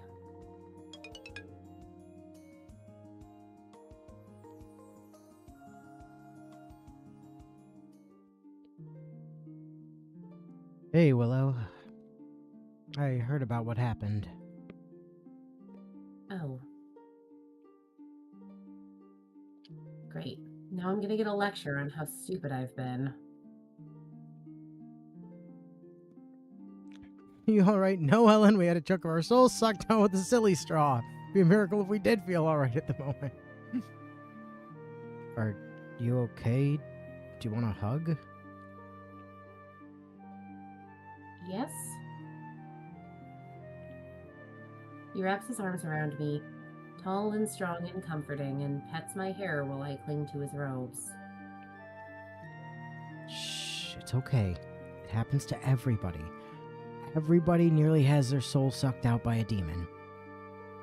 Part of being a magical person, you know, it happens to everyone eventually. I thought he loved me. I know. So did I. You? Come on, let's find somewhere to sit down.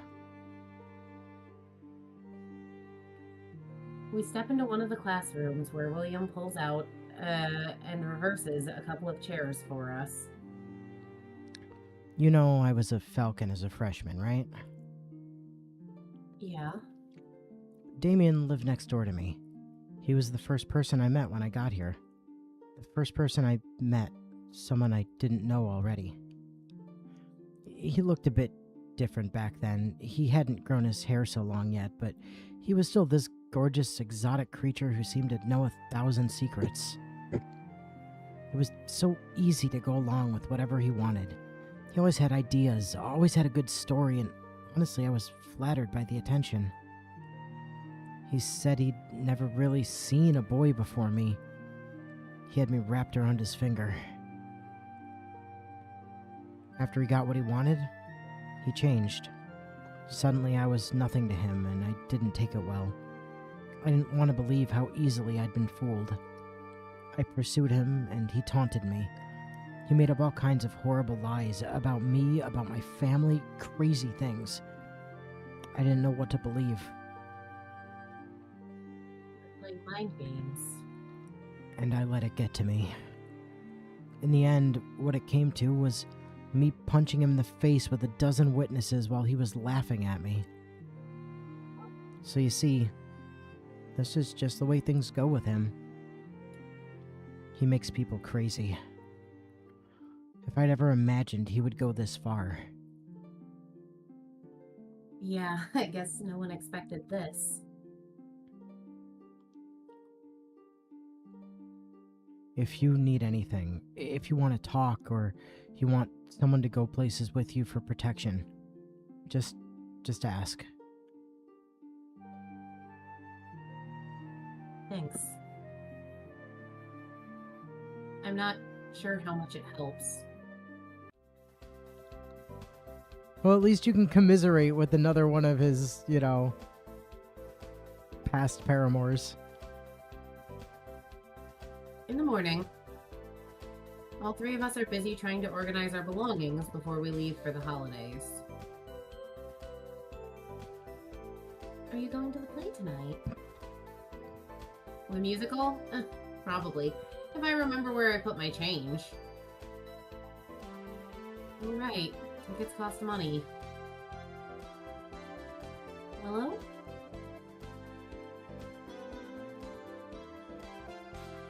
I need 80, right? You need 80. How many weeks are left in the school year? It's March, so I don't know, probably June, right?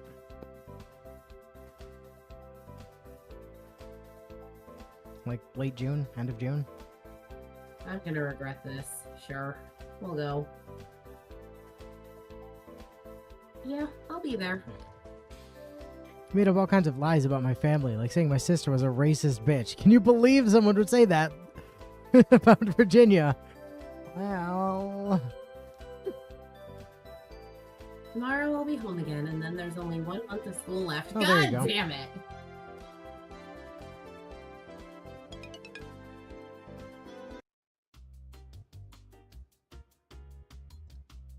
There are a lot of people here, not just students, but ordinary people and families who must have driven up here to see the play. After I buy my ticket, I can go inside. The small place of purchase of frightening things is an exciting story packed with song and dance and special effects. Little Shop of Horrors. No, the small place to purchase of frightening things. It's not the Little Shop of Horrors. Especially the scene where the librarian has to fend off an entire jungle of killer plants with her flaming sword in order to rescue her swooning love interest.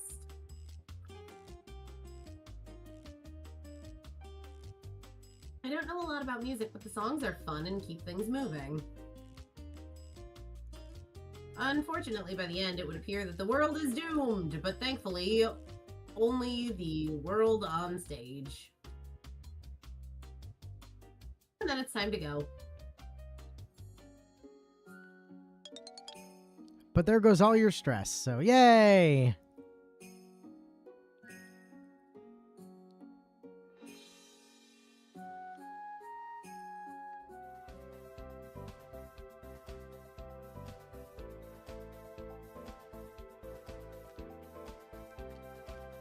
So Zed says, so yeah, I think I remember from TV tropes that Damien is specifically designed to be a deconstruction of the I can fix him type of character. He's literally a trap. No, he's very clearly male. He's not... He doesn't appear female and then you find out he's male. He's not a trap. Well, another visit over. I can't help but think that this feels more like coming home than last Saturday did. Even with the terrible things that have happened.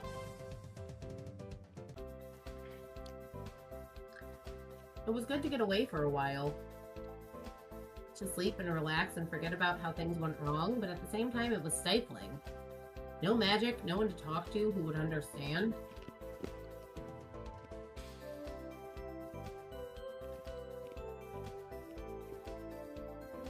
I'm a witch and no lying demon's gonna take that away from me. Any changes? Nope.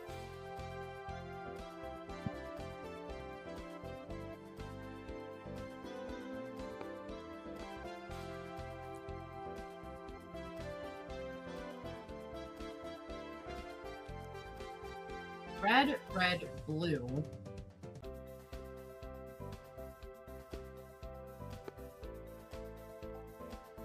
Gym study, I think. Honey, you okay? Yeah, Mom.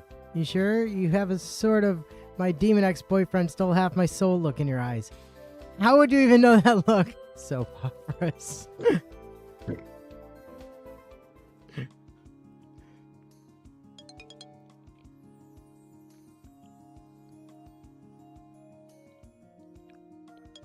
Alright, we're back to 60 red.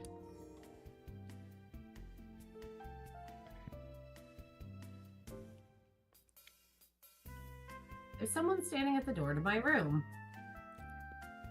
Hey, Willow, is Virginia with you? Nope, sorry. Ah, too bad. It's just, I bought all this candy on vacation and it's too much for me to eat, so I figured she might want it. Hey, you want a jelly bean? He holds up a bag of red and yellow candy. I'll take a red one. He shakes a little red bean into my palm and I pop it into my mouth. What? It tastes like bacon! Yeah, and the yellow ones are mustard. I Hey, definitely picked the better one. April Fools. Okay, I guess I fell for that.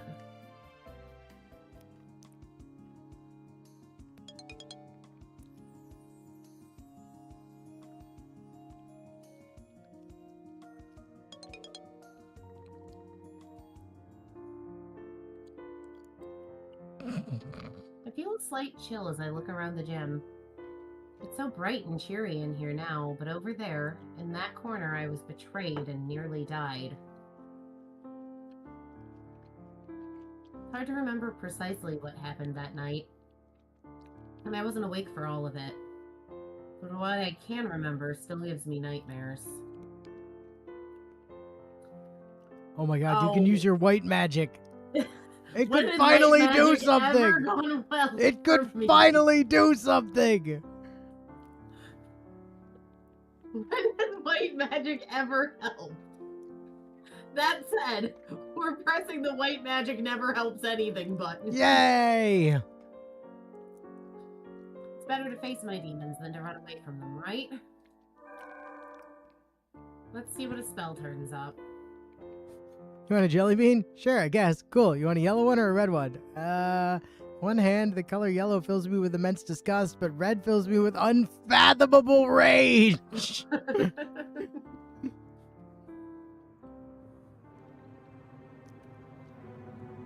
Ghostly images of myself and Damien flicker before me. He's laughing at me with that nasty gleam in his eyes. I can see the horrified expression on my face when I realize the truth, and then I fall to the ground. What's this? Damien's waving his hands around. It looks like he's yelling. Is Professor Potsdam about to come and rescue me? I don't see her. Damien kneels. He slams his fist into the floor, then he reaches for me. And then the echoes fade away. I was just lying there, helpless. What more could he have wanted to do to me? I probably shouldn't have cast that spell. Seeing that didn't make me feel any better.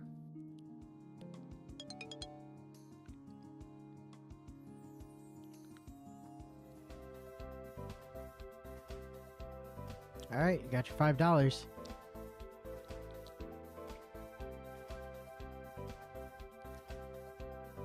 We're gonna study. No mini.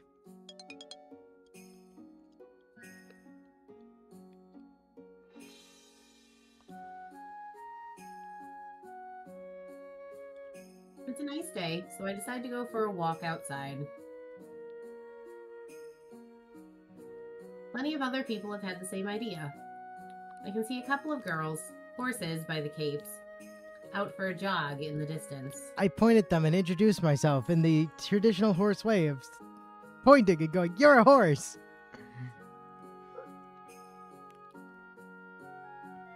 And there's a small group of people ahead having a discussion.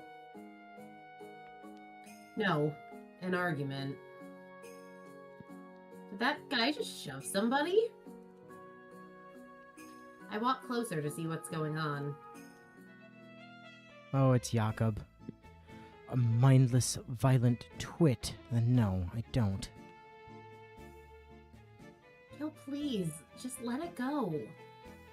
Oh, come on. What's he got that I haven't got, huh? He's my friend, that's all. Which means he listens to me. Maybe that's a new concept for you. Listening to what a lady actually says. Oh, shut your face. Please just leave me alone. This is so embarrassing. You're the one making a fool out of me. I've done everything for you, and you just throw it back in my face. I'm not. You are killing me. You're killing me. Is that what you want? Is that what it takes to make you happy? No. Because that's what's going to happen, isn't it? You're not leaving me any choice. Admit it. Man, back off. Fix your own problems.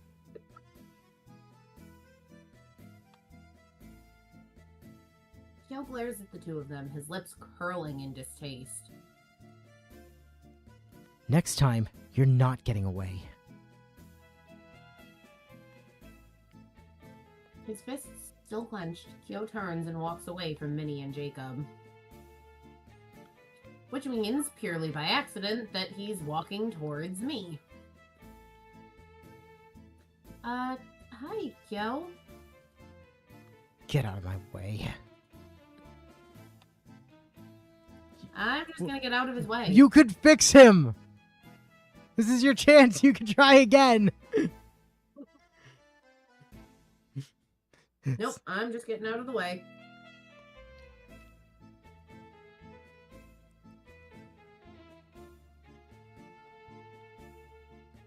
I step aside and let him pass.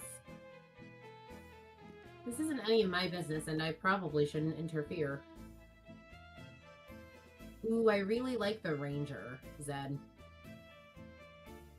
In the distance, I see Minnie shake her head at Jacob and then run off alone. I don't know which one you're defining the ranger as, but The one with the bow, obviously. yes. Because the other one's clearly a ninja. Okay. Yeah, so Emma. Emma was I've told Seth this. Emma's my favorite one of his lot of the entire lot that I've seen from his stuff. I do have a certain degree of concern about the fact that her melee weapon of choice appears to be a frying pan. That's fine. Because if it starts raining, she can use her frying pan as a drying pan. As time's gone on, it increasingly feels like it probably would have been a good idea to have some kind of counselor for the school full of superpowered magical teenagers. No, Correct. that's ridiculous. You need to make any changes to your inventory? Nope. Okay.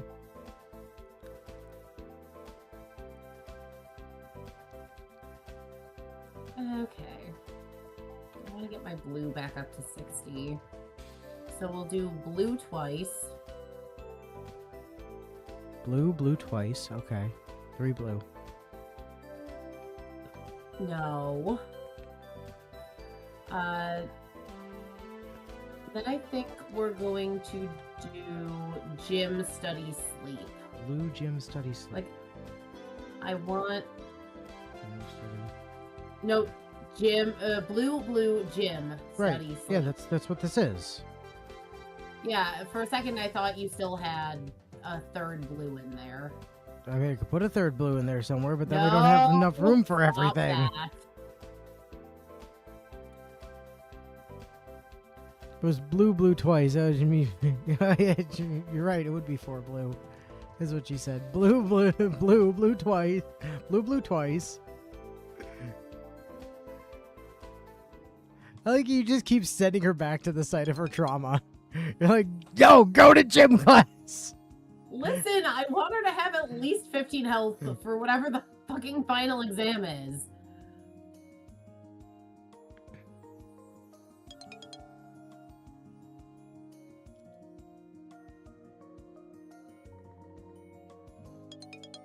Alright, well, you finally got to actually do gym class. Instead of just be traumatized. In the middle of the night, someone bangs on the door. Wake up! Everybody come to the gym! What's going on? It's storming outside. What? Is there a tornado?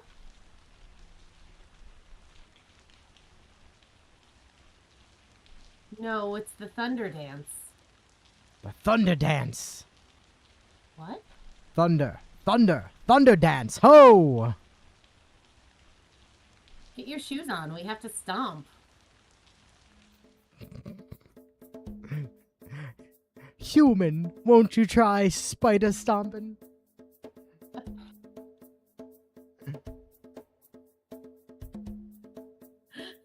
Oh god, that triggered memories. Right? Apparently, during the first thunderstorm of April, we're required to dance around and scream and basically make as much noise as humanly possible. How is the school not a constant noise violation? Because it's like up in the mountains in the middle of nowhere. Which is sort of fun, but having been woken up in the middle of my sleep cycle, I feel dizzy and everything seems a bit surreal. Dark shapes flutter around me, illuminated by the occasional spark of lightning, and later, fire. Fire dancing. We are shooed to the safety of the walls, while a few of the upperclassmen take turns weaving fire around themselves as they twist and spin. I can't see how they're doing it. Is the fire attached to anything, or are they controlling it solely with their minds? Also, as a literal rule, this school does a very shitty job looking out for student well-being, since they can't tell you shit about the dangerous stuff you need to be wary of unless you ask first. That is true. Like, and that's future knowledge. That's us knowing shit from Wolf Hall. But like, That it is literally a school policy that you cannot tell the wild seed jack shit about magical danger stuff unless they specifically ask you about it. That's dumb. Oh yeah. Yeah, it's fucking awful, and it's shit that Minnie has been fighting all goddamn year as class president. Which, if you in the second game, you are actually able to become at least co-presidents with Minnie, and then you also get to deal with that bullshit. It's maddening. Really twisted our impression of Potsdam, like really hard. William turns out to be one of the best, keeping multiple streams of fire whipping dangerously around his limbs. Those skills must be terrifying Like, in a duel. Actually, this is not a joke. Wolf Hall makes Potsdam so much less tolerable as a character, and makes Grabiner so much more relatable. Like it's incredible how much. Bio says he's still pissed, and it's been literal years. Yeah, no, it's crazy, man.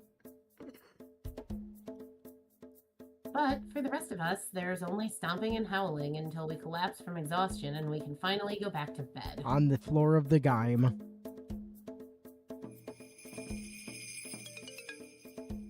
I need more sleep. It's okay, you'll get it on... No, you won't, never mind. Wait, did we do sleep on Friday? Nope. Oh no, we did. Alright, you're up to $70.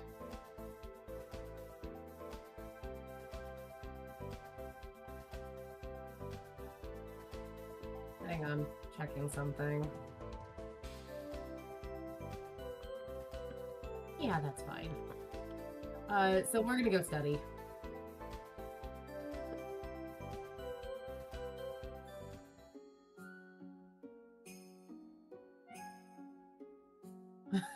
Fire me when I get into a duel with William and he whips out the thunder dance and then shoots fire. Alright, so a bunch of students in the library, but Minnie ain't here, so... And then you failed at studying. You were so distracted by Minnie not being here, you're just like, fuck, I can't study without my girlfriend. Just getting really parasocial about it.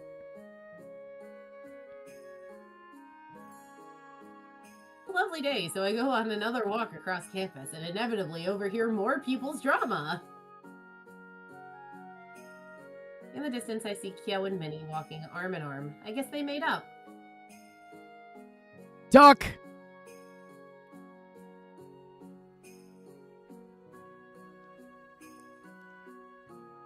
I dodge quickly as something flies overhead.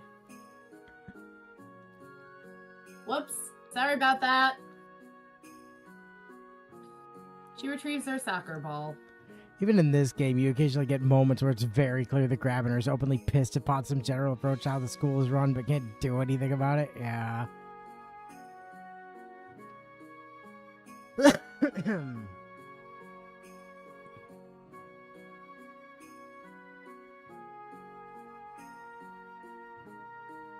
It's a lot easier to control that with my foot than with a spell. Well, you've got 3 more years of classes to work on it, right? True. Come kick some goals with me? No. Sure, I guess. Damn it. Soon enough, our freshman year will be over.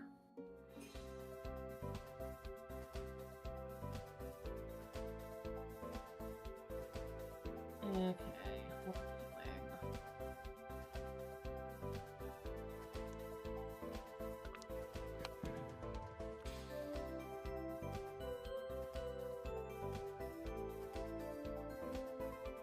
We'll go red, red, blue, blue study, I think.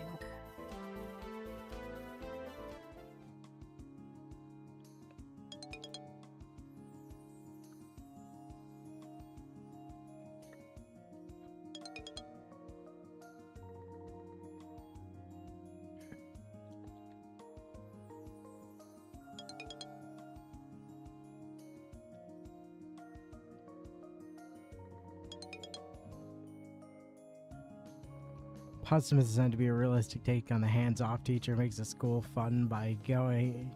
That sort of teacher is not a good person and is a bad teacher. Oh, you got burn magic. Transmutes the target's magical energy into heat, causing damage. That's kind of neat. Burn magic.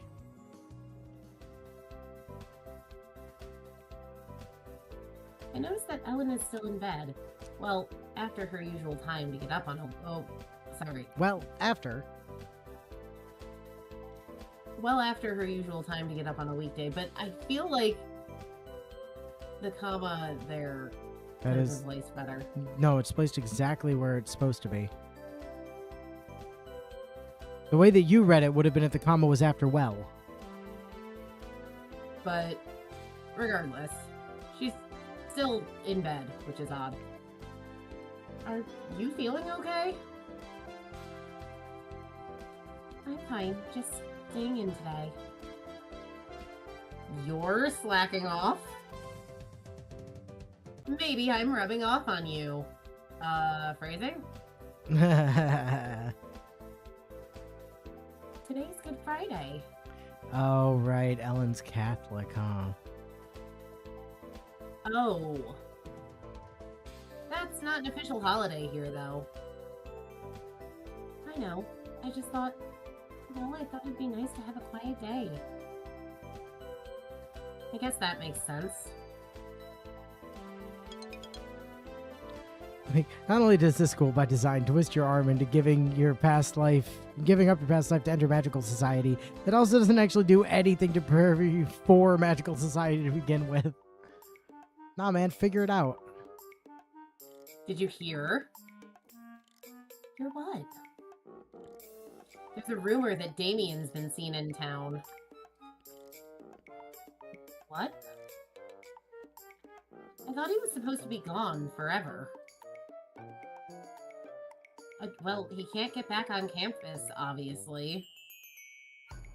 But he could be out there somewhere. I sit down on my bed, my pulse racing. Damien. Maybe Willow shouldn't go out tomorrow. Wasn't planning to. Oh, what? Well, if he's lurking around somewhere, then it could be dangerous for you to go to the mall.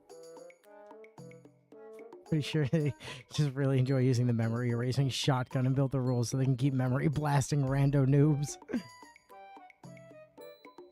I hope he does come to the mall, then we could kick his ass. It might not even be him, it's just a rumor. I mean, you could go to the mall. Oh. There's a letter to me, no return address marked, but it might be something from my parents working out the final details for my new dress. I open the letter and my heart leaps into my throat. What you got there? Nothing. Measurements. Yeah, you know, that freshman 15, it's really kicking my ass this year. There's rumors that a Damien has been sighted around town. I mean, duh. Where else did you expect him to go after he was kicked out of the school, guys? Good. That loses her interest. I need some time to look this over before I can figure out how to respond, even to my roommates. It's a letter from Damien. You can still fix him. There's still time. I put some space between myself and my helpful roommates before daring to take a closer look. It's nothing like the pretty little notes he sent before. Paper's nearly worn through in places where it's been scribbled on and then vigorously erased. Willow, you have every reason to despise me. I've had to live like this, and I can't stand myself. I failed at everything more than you know. I couldn't kill you. Don't believe that I'm innocent because I'm not.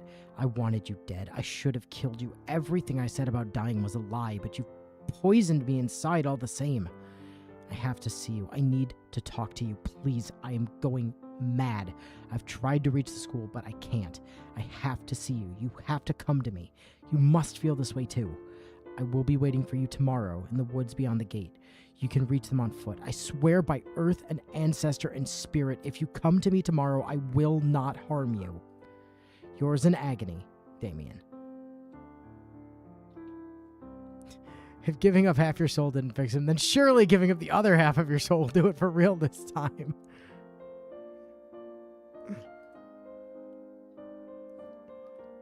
Who does he think he is writing to me like this? What am I going to do?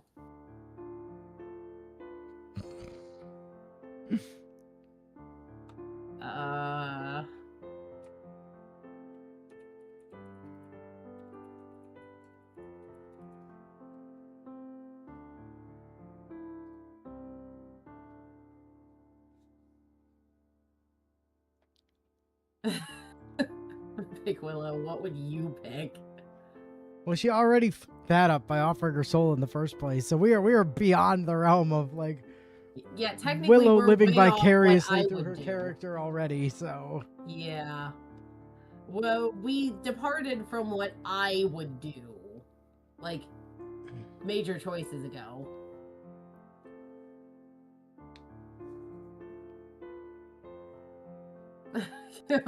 Fire.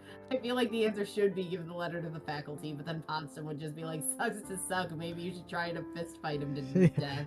I mean, the game said it itself. We're dumb now. We got hit by the stupidification beam. Of course, we'd be dumb enough to fall for this now. I guess we'll wait until tomorrow to decide what to do. What he tried to do to me before, he could only do because he had my consent. He'll never have that again. He's sworn a solemn oath that he won't harm me. And I need to know the truth. Damien is even capable of telling the truth. I'm not sure that I'm making the right decision. I'm not sure there is a right decision. If I don't go to him tomorrow, I'll always wonder. For today, I'm just gonna think about it. And tomorrow? Tomorrow's tomorrow. Tautology is tautology.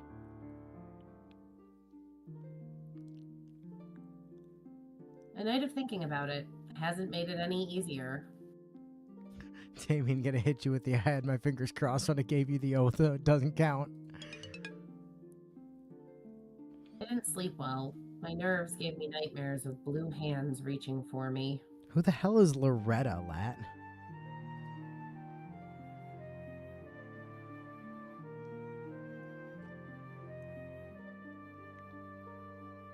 Colette is Colette. Fucking blurry ass Colette. Rose is Rose. Wilk is Wilk. Am I really going to do this?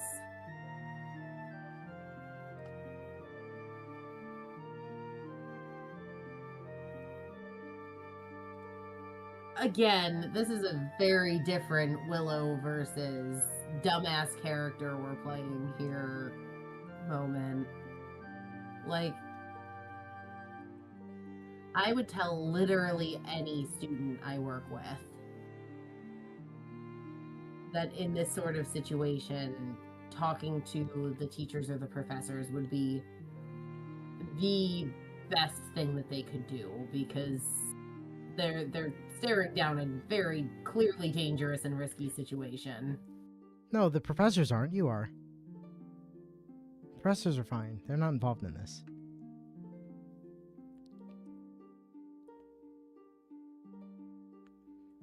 I mean, really. But how you're gonna many try more to times fit. can You're I- gonna try to fix him, right? Yeah, objectively, how much more nerfed can my stats get? All right. So- Yeah. The teachers here are rule bound to be useless. Bio points out. That's not entirely true. Grabiner did save you from that demon by marrying you, so you know. Well, take a deep breath, let it out, tug my robe into place, and wait until no one's watching. I'd say send the magic police, but then Possum would just be like, "Oh, well, you shouldn't have done that. Sucks to be you, I guess." And then I sneak away. I pick my way through the bushes and grass, feeling a bit flushed in the warm April sun until I reach a cleared area near the road. Hello? Anyone here? Hello? Maybe I'm in the wrong place, or maybe he's not out here at all. Maybe this was just another trick. I hear a rustling in the trees.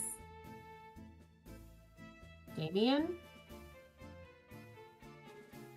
He's still wearing his Falcon Hall cape and robes, even though he's no longer a student, but those robes look like they've been through a war.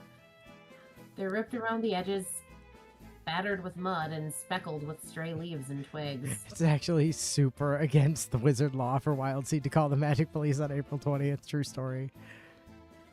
Damien didn't do anything illegal, so the police are literally useless because everything was above board. Yeah, it's true.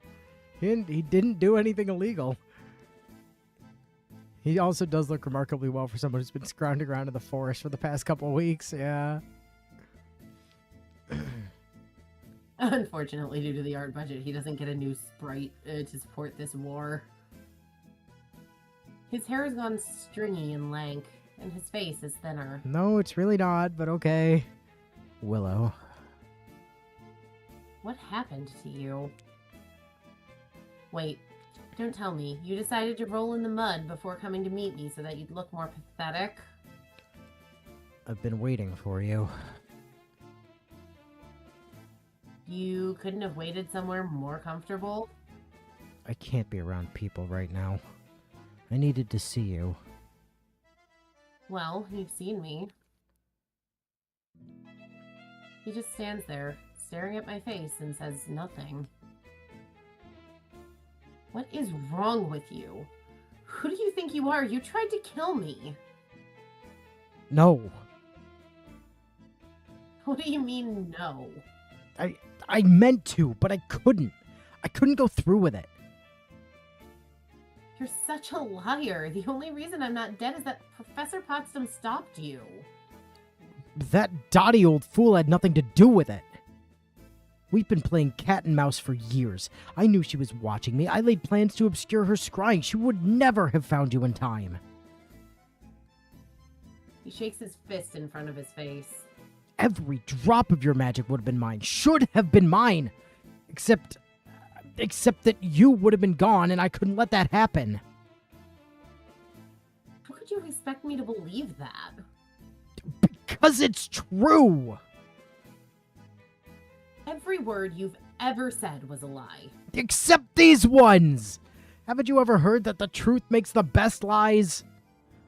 Ugh. He sighs. I chose you for this from the beginning because an innocent, wild seed girl would be easy to manipulate. I used every trick in the book on you to make you willing to do anything for me. But every story I told you had at least a little truth in it. Your unhappy childhood, the whole school being against you. I didn't try to kill you. I only attempted to kill you before I gave up. Legally speaking, the two are different by wizard law. You should know the truth there. Most of the school did hate me. It's only the reasons that I lied about. As for my childhood, I was a changeling child, in a sense. I was raised by humans. Human cultists programmed to serve me. What? Why? It was all part of the plan. A demon raised in secret without a demon's weaknesses. Not that I knew that until I was older. Your soul was the coin I was meant to collect. Any witch's soul willingly given. But I chose you, and that was where everything went wrong. All that time I spent to tie you to me, tied me to you as well. I became fond of your company. You expect me to believe that you set out to kill me and then you fell in love with me? Is that what that is? I don't even know. When I saw the look in your eyes that night, when I saw that light started to fade, I wanted to die. I wanted to kill you and then myself. I screamed at you, but you couldn't answer. I saw you, and you punched the floor. I was so angry I couldn't stop myself. But how could you see that? You were unconscious. I saw the echoes later. I guess I was putting out a lot of emotion. I couldn't bear it. I couldn't go on. I stopped the bleeding. I blocked the flow. My entire life, everything I've ever been, everything my parents' slave ever worked for, you made me throw it all away. Don't expect me to apologize for not being dead. You are nothing! You are an ugly human girl with only a scattering of magic and completely ignorant of the world. I wish you were dead. I wish I'd never met you. Don't you see what you've done? You've taken it all away. The slaves are gone. The school is gone. My kingdom is gone. I've been living in the woods because I have nothing else because of you. I have spent these past weeks half mad, wanting you to be mine, wanting you dead, not even knowing the difference sometimes. The only thought I could hold on to was that maybe you felt the same way. I love you, and I hate you, and I can't live without you. So here I am, broken. I know I've hurt you. I have done terrible things to you. You have every right to be angry. You can hit me if you want. I won't fight back. I can't hurt you. Go on, hit me. Hey, white magic again. Yay! He does have mentality issues. You could cast empathy, though. Listen, I think we all know what I'm going to do. You're gonna cast empathy. Clearly. Because when has white magic not screwed me over and given me stress? So you're casting empathy, then? Yes. What sort of question is that?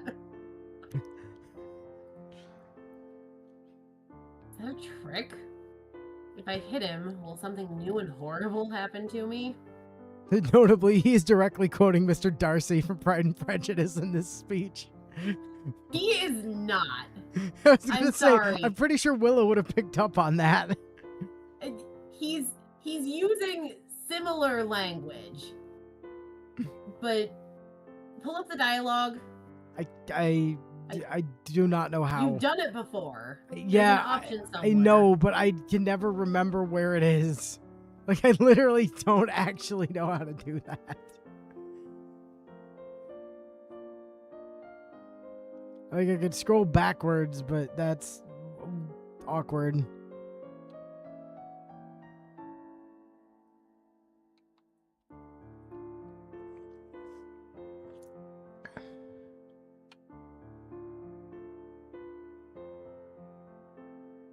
Or if he is quoting Darcy, he's quoting serious dickhead Darcy. And the read on it is so spectacularly different from Inu that it just didn't faze me, but the thing is, Pride and Prejudice is quite literally my favorite novel. And yes, there are definitely echoes of Darcy's conceited speech in that. Give me 2 seconds. Okay, you've had 2 seconds. What did you need to do with it? I feel like she meant more than 2 seconds, you guys.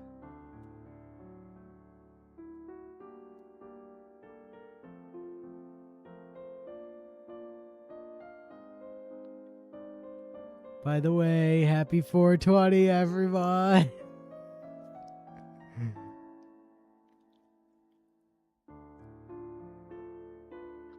Okay, let's see.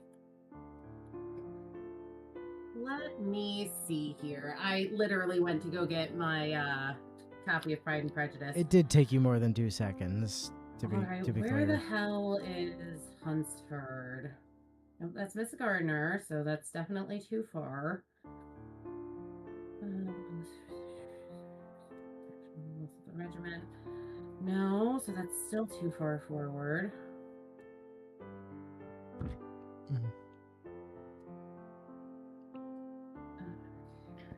to come back. Phillips, Wickham, wandering along the lane for 2 hours. Immediately told that the two gentlemen from Rosings had called during her absence. Mr. Darcy only a few minutes to take his leave. The Colonel had said around. Okay. So. Willow's clearly a fake fan over here. She couldn't find the passage instantaneously. To be fair, this isn't the copy of the book I've read the most. This is my fancier copy.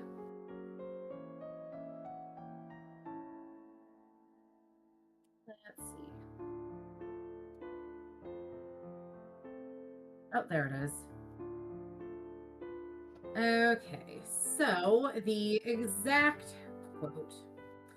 In vain I have struggled, and it will not do. My feelings will not be repressed. You must allow me to tell you how ardently I admire and love you. Elizabeth's astonishment was beyond expression. Who's Elizabeth? She stared. Elizabeth Bennet, she's the protagonist. Elizabeth's astonishment was beyond expression. She stared, colored, doubted, and was silent. This he considered sufficient encouragement, and the avowal of all that he felt and had long felt for her immediately followed. He spoke well, but there were feelings besides those of his heart to be detailed, and he was not more eloquent on the subject of tenderness than of pride. His sense of her inferiority, of it being a degradation, of the family obstacles which had always opposed to inclination, were dwelt on with a warmth which seemed due to the consequences. Due to the consequence he was wounding. Can't confirm. Damien has said none of this shit. But was very unlikely to recommend his suit. In spite of her deeply rooted dislike, she could not be insensible to the compliment of such a man's affection, and though her intentions did not vary for an instant, she was at first sorry for the pain he was to receive, till, roused to resentment by his subsequent language, she lost all compassion and anger. She tried, however, to compose herself to answer him with patience, when he should have done. He concluded with representing to her the strength of that attachment which, in spite of all his endeavors, he had found impossible to conquer, and with expressing his hope that it would be rewarded by her acceptance of his hand. As he said this, she could easily see that he had no doubt of a favorable answer. He spoke of apprehension and anxiety, but his countenance expressed a real security. Such a circumstance could only exasperate further, and when he ceased, the color rose onto her cheeks, and she said, "In such cases as this, it is, I believe, the established mode to express a sense of obligation for the sentiments avowed, however unequally they may be returned. It is natural that obligation should be felt, and if I could feel gratitude, I would thank you, but I cannot. I've never desired your good opinion, and you've certainly bestowed it most unwillingly. I'm sorry to have occasion to pain anyone. It's been most unconsciously done, however, and I hope will be of short duration. The feelings, which you tell me have long prevented the acknowledgement of your regard, can have little difficulty in overcoming it after this explanation." Mr. Darcy, who was leaning against the mantelpiece with his eyes fixed on her face, seemed to catch her words with no less resentment than surprise. His complexion became pale with anger, and the disturbance of his mind was visible in every feature. He was struggling for the appearance of composure, and would not open his lips till he believed himself to have attained it. The pause was, to Elizabeth's feelings, dreadful. At length, with a voice of forced calmness, he said, "And this is all the reply which I am to have the honor of expecting. I might, perhaps, wish to be informed why, with so little endeavor at civility, I am thus rejected. But it is of small importance." "I might as well inquire," replied she, "why, with so evident a desire of offending and insulting me, you choose to tell me that you liked me against your will and against your reason, and even against your character. Was not this some excuse for incivility, if I was uncivil? But I have other provocations, you know I have. Had not my feelings decided against you, had they been indifferent, or had they even been favorable, do you think any consideration could tempt me to accept the man who has been the means of ruining, perhaps forever, the happiness of a most beloved sister. As she pronounced these words, Mr. Darcy's color changed. He The became motion was blue, short, physically speaking. and he listened without attempting to interrupt while she continued. I have every reason in the world to think ill of you. No motive can excuse the unjust and ungenerous part you acted there. You dare not, you cannot deny that you've been the principal, if not the only means of dividing them from each other, of exposing one to the censure of the world for caprice and instability, and the other to its derision for disappointed hopes, and involving them both in misery of the acutest kind. She paused and saw with no slight indignation that he was listening with an air which proved him wholly unmoved by any feeling of remorse. He even looked at her with a smile of affected incredulity. Can you deny that you've done it? She repeated. With assumed tranquility, he then replied, I have no wish of denying that I did everything in my power to separate my friend from your sister, or that I rejoiced in my success. Towards him, I have been kinder than towards myself. Elizabeth disdained the appearance of noticing this civil reflection, but its meaning did not escape, nor was it likely to consolate her. How many more pages does this go on for? Like 3. Okay, we're gonna cut it short then. He clearly did not say any of the shit that's in there. And if he did, you haven't found it. So, moving on. I mean, admittedly, there is some parallel to the way the scene is spoken in the movie. He wasn't even talking about the person. He was talking about her sister. Well, in that last section, they're talking about her sister, who Darcy does real dirty, intentionally. Again. So, yes, Lat, I can translate all of that into more modern English. Darcy super insulted her while telling her he loved her. And she's butthurt about it. And she told him to go fuck himself, and that she wasn't interested in his feelings because he not only has been nothing but rude to her over the course of their relationship, but also that he did her sister real dirty and separated her from his friend, who he thought was too good for her sister, is basically what that was. Wordy and hurdy. Can I give you a summary of Pride and Prejudice? Yes. And that will take the rest of stream, but... So we're not doing it. Because if you want to get out of here on time, we gotta move. We gotta keep going. We can save the game at any point. I mean, I can also end stream at any point. That's valid. Come to one of my streams at some point, Lat, and you can ask me to explain Pride and Prejudice, because it is my favorite novel, so I can and will happily talk about it for hours. I can't trust him. I can't believe him. Even if he said the sun was hot, he'd probably be lying. The only way to know what's true is to know what he feels. And so I cast the spell Empathy, opening my senses to him. And all I feel is pain. Like a wire stretched too tight, fraying and ready to explode into sparks. You're serious, aren't you? I don't know. Am I? It doesn't make a difference. I don't know what to do.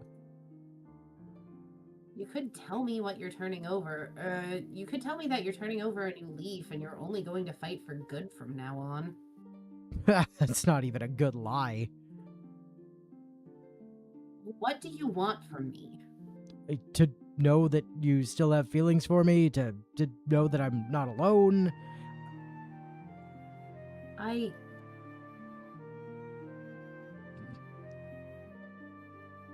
Honestly, I'm gonna go with it's not that simple. It's not that simple. Maybe I do feel something for you, but after everything you've done, I can't pretend it didn't happen. I can't forgive everything that easily. You think this is easy? I don't care if you've been wandering in the desert for 40 days. To me, you just got here. Did she just compare him to Jesus? Why? I understand. I don't expect you to forgive me. Just knowing that you'll still talk to me, that's enough. You're a mess, aren't you? I mean, I guess I could use a shower. Among other things. Look, I should go. I'll write to you again. I don't promise to answer. I don't care. Fine. Goodbye, Damien. Be well. No, 40 days in the... I mean, 40 days in the desert is also Moses. No, I think, that was 40 years. But... Moses was long as no, yeah, Jesus was definitely 40 Jesus days. was 40 days. That's the whole point of Lent. That's Lent, yeah. With my hand on my heart, I take a deep breath and try to steady myself. It's not over between us. I can't forget, and neither can he. And so on 420, plays it. We do need to save. Yes, I know. That's why I was trying to get you to speed it the fuck up.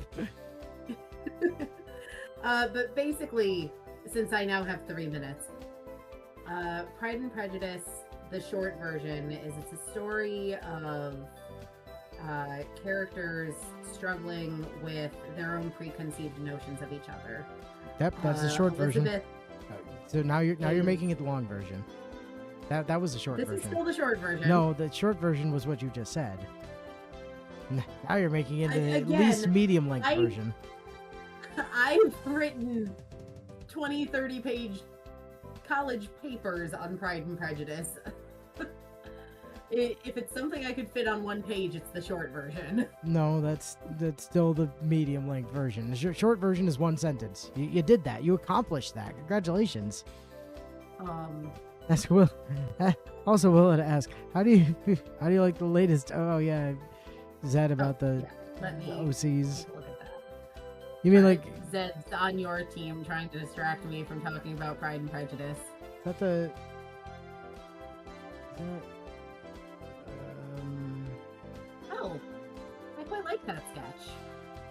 oh, wait, which? Oh yeah, the Princy Man. Yeah, the one that I was like, why does it look like a JoJo? I quite like the aesthetic. I've also gone long-haired with a number of my male characters for things I've been working on recently.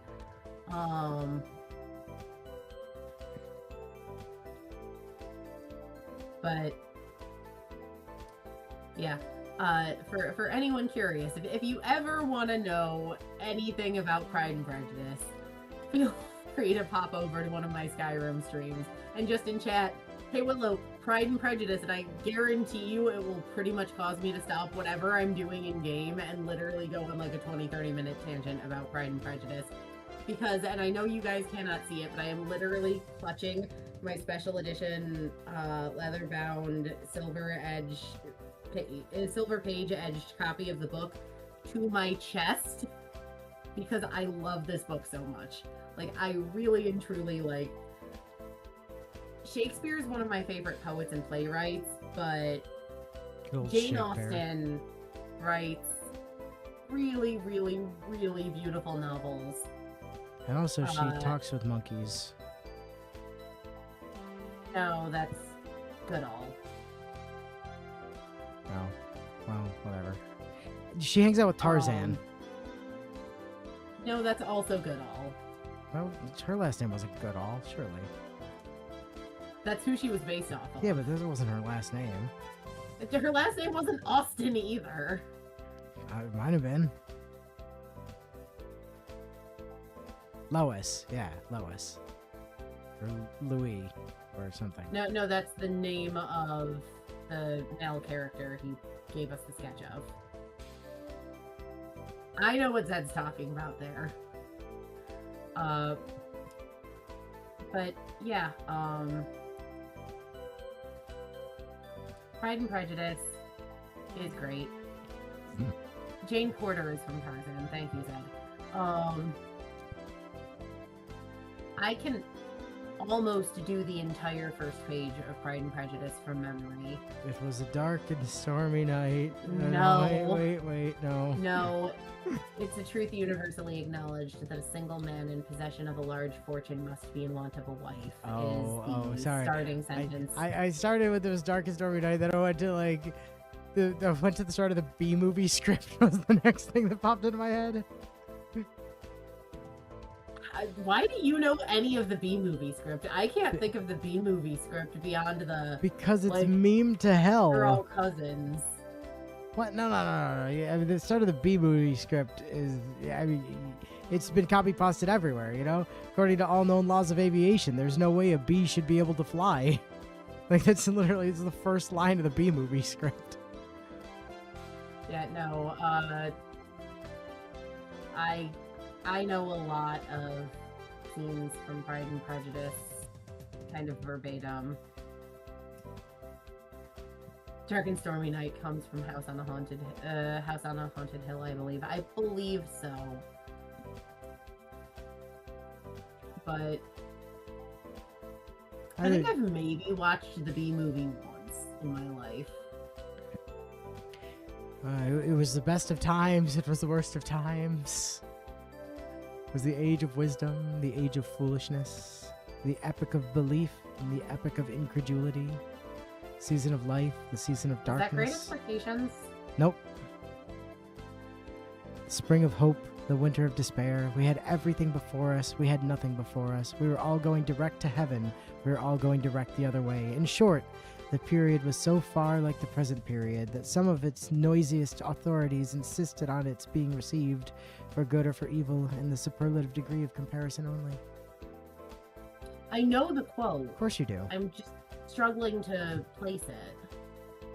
Not Great Expectations. It's not Great Expectations.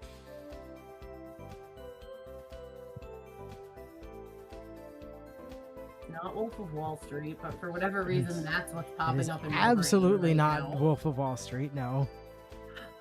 Um, It's not Tolkien, no. no, I know it's not it is Tolkien. not I wouldn't Tolkien, recognize Zed. it at all if it were Tolkien. Actually, that's not entirely true. Like, I know not all who wander are lost is Tolkien. A wizard is never late, He nor are arrives they exactly early. when Yep. He arrives exactly when he intends. Yeah. Well, that's Tolkien. It's also not the first line of a book, though.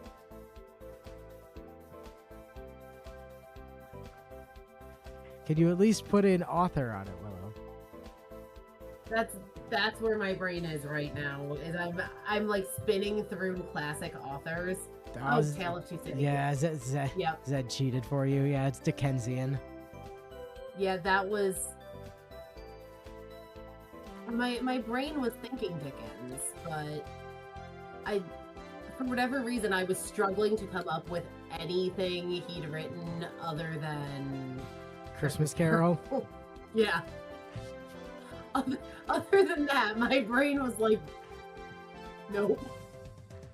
That I was getting like that 1990s TV static in my brain.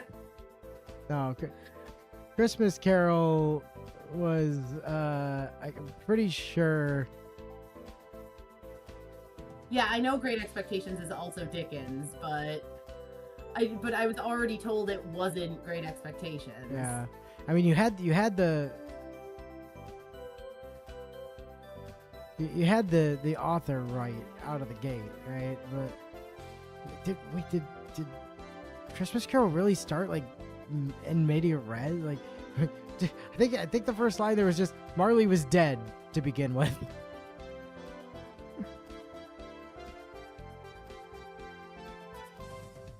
See, I've always struggled with getting into books that start in media res. Like if I don't have a lead up into what's going on, I get very confused when I'm just dropped in the middle of it, which I understand is the like point of Yes, starting in that, media that, res. that is why people do it, is to make yeah, people it- confused it's to and throw lost. you off. Yeah. So, anyway, next week, finishing up the school year.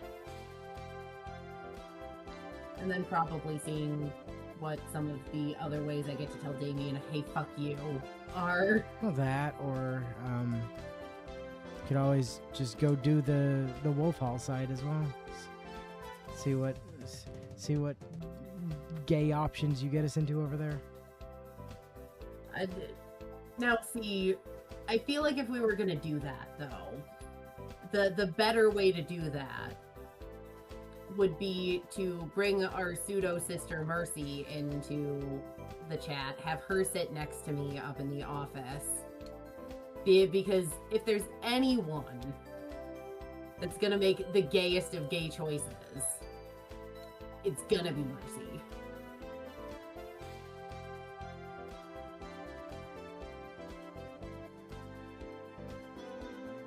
All I know is you definitely wouldn't end up dating Minnie, which is what we ended up doing, so. I mean, that is probably what I would have done if I were the one controlling choices. Well, see, the thing is there, though, literally the only way you get to do that, like, you kind of have to, like, co-win an election, and it takes a stupid amount of money. Like, we had to literally go in debt to do that.